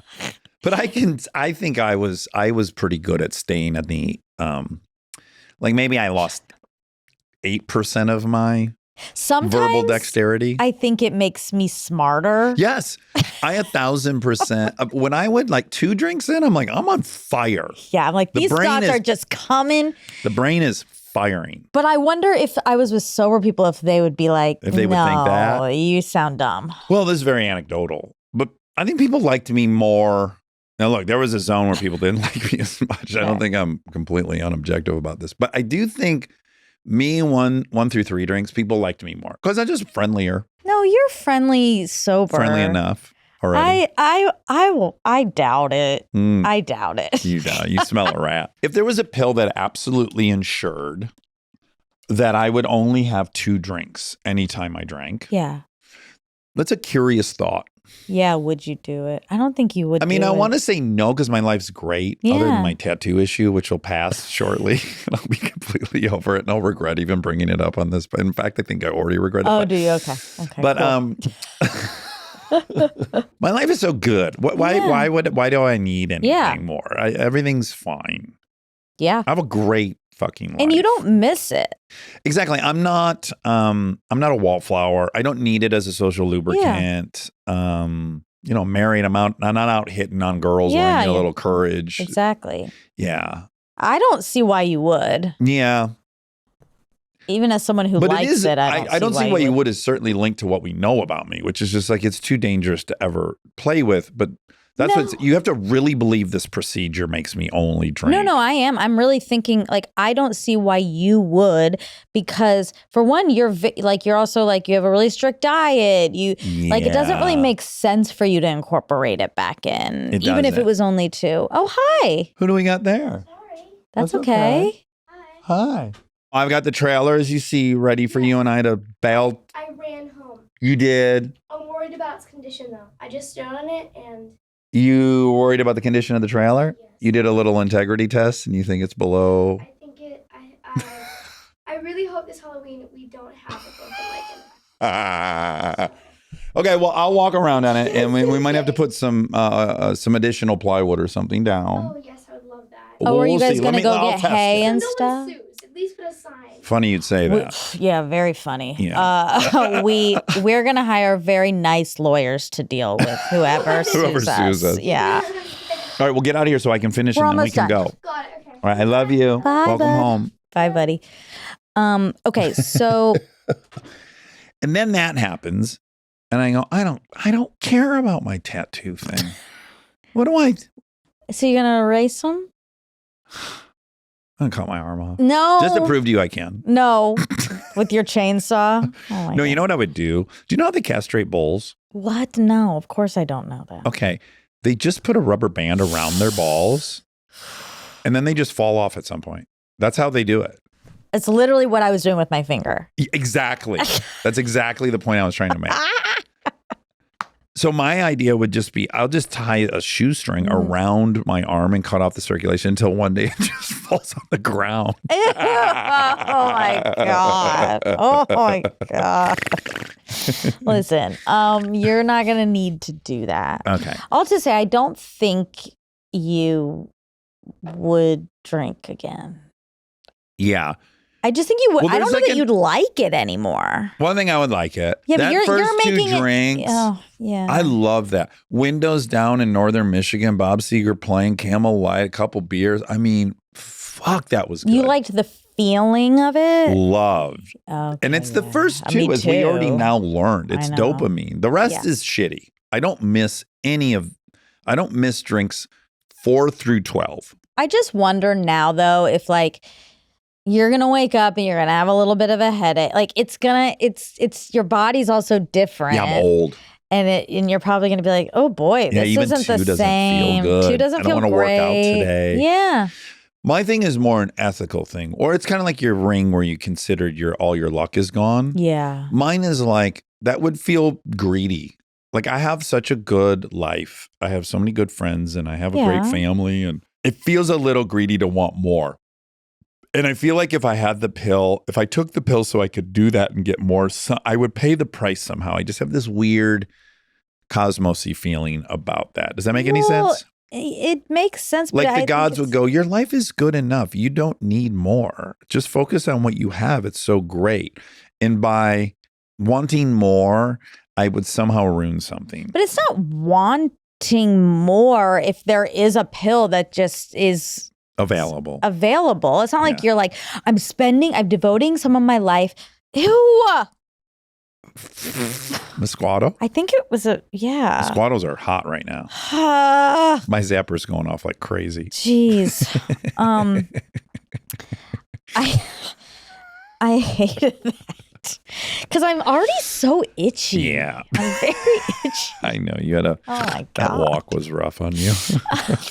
So, I should have come and pick you up. I didn't see that text for a minute. oh, that's fine. okay. It's not like you're saying, I'm going to devote 2 hours every day to figuring out a pill. That is costing you. That's taking away from your good life. Yeah. But this, if it's just available, Right, it's a shot. why wouldn't It's you? gene editing or something. And if we knew for sure it wasn't going to hurt you. But if you're Right. saying we don't know for sure if it's going to hurt you, then you shouldn't do it. Well, but we know. Yeah, then I don't see how- It's been on the market for 20 years, and everyone who's taken it's never, ever had a third drink. Well, fourth. Let's keep it at 3. Okay. Then I don't There is see why there would still- ever be a problem. Well, right. It's just this weird feeling. It would feel like a lack of gratitude No. for this great life I have. That's really warped, I think. Is it? it's not either or. You can be happy with your life and then also Have a then few there's this other drinks. cool thing that I can Yeah. have with no cost. Yeah, it just feels greedy. That's like saying like I shouldn't go to any parties because my life's is already so good. good. I deserve to shouldn't have enjoy myself a really anymore. good time. Yeah. Yeah, I don't know why I feel that Huh. way, but Interesting. it's linked to that kind of. It's probably good you feel that way. Maybe that's because of AA. Like maybe it's ingrained enough. Yeah, I think, which is it good. permanently, even if they invented a pill, it's I don't want to call it brainwashing, but it is brainwashing in a very productive way. Yeah. Well, it's And you really retraining. format your brain to think in a certain way. And I hear this from people all the time that like go back out. Yeah. Even if they do it successfully, people certainly do. I'm not one to say that like no one returns to it successfully. Yeah. But even the ones that return to it successfully, and when I've talked to them and they're honest, they're like, it's still in there. The like, even though it's fine, the like guilt and shame or I'm doing Yeah. something I shouldn't do, like Yeah. that's kind of a wrap on that, I think. I don't think you ever get your head back into Yeah. it not being a very loaded thing, even if you succeed at doing it moderately or Sure. something. That makes sense. Yeah. My thought, I do believe people do it. Like, I don't think they're lying to me when they say it's going fine. Mhm. I can only imagine myself doing it, which would be, I could do it, but it would require so much agony to control it Yeah. that I don't think it would be a net win. Yeah. Like when I did drink for a weekend without a paddle before the wheels came off, like when we were talking with Matt and Seth, like I drank a glass and a half of wine every night or 2 glasses of wine for a week. And I can do that, but it's like I'm laying in bed after 2 glasses, white knuckling You it are. and going, you can have a third, don't have a third. If you have a third, you've broken your rule. No, you can have a third. Who cares? Third's nothing. No, you got to keep it at 2. That was the rule. Like Just takes the up madness so much of it brain space. it's so not worth Yeah. the 2 glasses I was able to have. Yeah. And also wine. That was part of the strategy. I'm like, I don't like wine. I'll get wine. I should be able to resist having a 3rd glass of wine. Wine's so good though. Well, And martini. it wasn't for me. People have booze that they'll claim makes them mean. Oh yeah. A lot of people have this. Yeah. I don't drink wild turkey. They don't drink. A lot of Last people time I don't did, I drink. slapped my mother-in-law. It's like, okay. I don't drink tequila. It makes me angry. Yeah, a lot of people Or who can't whiskey. drink brown liquor. That seems to be a thing. Which is racist. I know. All alcohol's out. But let me just say that my most embarrassing, regrettable nights of drinking, 90% were when I drank too much wine. Really? Oh, yeah. I mean, I have one in particular that is so humiliating. And I think about it probably once a month. You do? What happened? What kind of wine was it? Oh, fuck. A red. I always drank a red. Sure. Like a cab or Aaron and I mean, I can't even believe this is so embarrassing. By the way, I just want to add to Aaron is perfect at, it's not like he doesn't correct my bad behavior. No, we both have a huge tolerance for bad behavior with each other, but Yeah. we're also semi-responsible. So we have gentle ways of going like, yeah, you were a little out of hand. control. Yeah. So I was doing a car show in Carmel at that famous golf course. It had something to do with the Course d'Elegance. There was like a Buick car show. Okay. Pebble Beach. And we're at this hotel. And my brother had just started drinking. He hadn't drank for like 15 years. Whoa. And he started drinking again. Proved to not be a great idea. But Yeah. he was sweetly kind of excited to drink with his brother because Yeah. I had been drinking that whole time. So he's like, oh, great, we're going to drink. And, I lost control. I drank a few bottles of red wine. By yourself. No, with Aaron and my brother. Oh, a few bottles split. No, I had a few That bottles was of my wine. ask. Yeah, Okay. Yeah. And I think because we were close to wine country. And we woke up in the morning. I was so hungover. And it was a total blackout. Like I was missing a couple hours of the night. Wow. And Aaron gently said, do you know how many times you asked your brother if he knew what the starting grade point of UC? Oh my. I mean, I can't even say it out loud. You have told me this before. I have? Yeah, you have. I commend you that you talk about it. Oh, fuck. Yeah, that's when the monster in me would come out when I was really, Can really you say hammered. it again? Because I'm not sure. Because I know, I don't want to say it again. Can you say it? I mean, it really still sears my soul. He said, do you know how many times you asked your brother if he knew the starting grade point average at UCLA? Yeah. Oh my God. It was funny is that you're so embarrassed by that. And like, it's Because I look, know it's- what I was doing. I'm trying to self-aggrandize myself. I'm like in that bad zone of drunk I would get sometimes where it was like I couldn't slake my ego's lust. Oh, interesting. I needed to like brag, like I needed to be important. I needed to be, Huh. yeah. And I'm like, no, how many times? He goes, dude, I mean, oh my God, maybe 30 times. And I was like, oh my God, what was it like dealing with slurry meat? Oh, fuck. Did Aaron, was he blackout too? Like, I assume everyone was blackout. No, Aaron was drunk, but he didn't black out. Oh, and your brother This also wine, wasn't? I don't like. I could drink a fifth of Jack, no problem, and not black out. But this wine got me, as it often did. Wow. And then another time, I just took Nate to task one time on a balcony What in the what'd you most ask him? regrettable way imaginable. And I woke up the next day. I was like, oh my God, I was saying things I don't even believe. Right. You know what it really was? I was hurt I didn't have a bigger role in the movie he produced. That's what was really going on. Oh, because you were vomiteer? That's right. I was vomiteer at the party. And I think I wanted a character name. And I was hammered on his ex-girlfriend's balcony with him on wine. Oh, wow. And I just really started being horrendous. Oh, no. Fuck. But I remembered that. I guess it wasn't a blackout because the next morning I was like, And you oh my apologized. Lord, what were you saying to Nate? Did you The apologize? sweetest boy. Yes. That's I nice always of you. apologized. That's like a lot of people. I've done it, like where I'm like, I don't think that was like my best showing. But also, but if everyone else is drunk, You just kind of I hope do everyone. a bad job of not apologizing. I'm just kind of like, let's just. No one needs to talk about Yeah. anything anyone did because everyone did embarrassing shit. And that's a covenant. Like my friends in Detroit, who we all drank so hard. I mean, that's what we Yeah. did. We all were, I'm not going Yeah. to call them anything, but we were all fucking Drinking to excess. till 6 a.m. and, Yeah. we're getting ugly. Yeah. And we had a pact. Yeah. You didn't really have to ever say sorry. Right. But there were definitely incidents where I don't think there was any other option. Like I woke up in the morning, I was like, well, that was damaging to our friendship. Yeah. Like that was, if I just never said anything to Nate, that would have been, I think, very damaging to our friendship because it was a very ugly side of myself that I mean, you could argue, well, it is a side of yourself because it came up, but I can't even really relate. Access. Sober, I don't even have those thoughts I was having. I don't think any of those things. That is what's interesting for me. I think in these when there's like scuffles or fights or Emotional arguments, stuff. yeah, that happen. Sometimes I do apologize Uh-huh. now,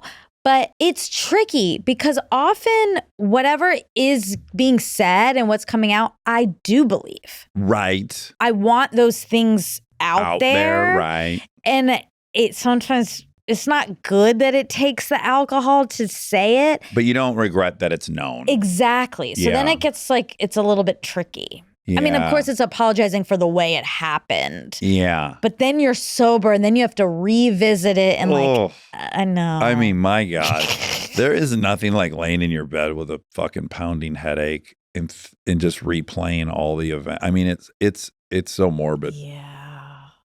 Well, Oh, I miss it so much. This was a processing fact check. it was. Yeah. It was. Which is ding, ding, ding to the government. That's right. They process. a They lot of process stuff. All right. All right. Well, I love I you. love you.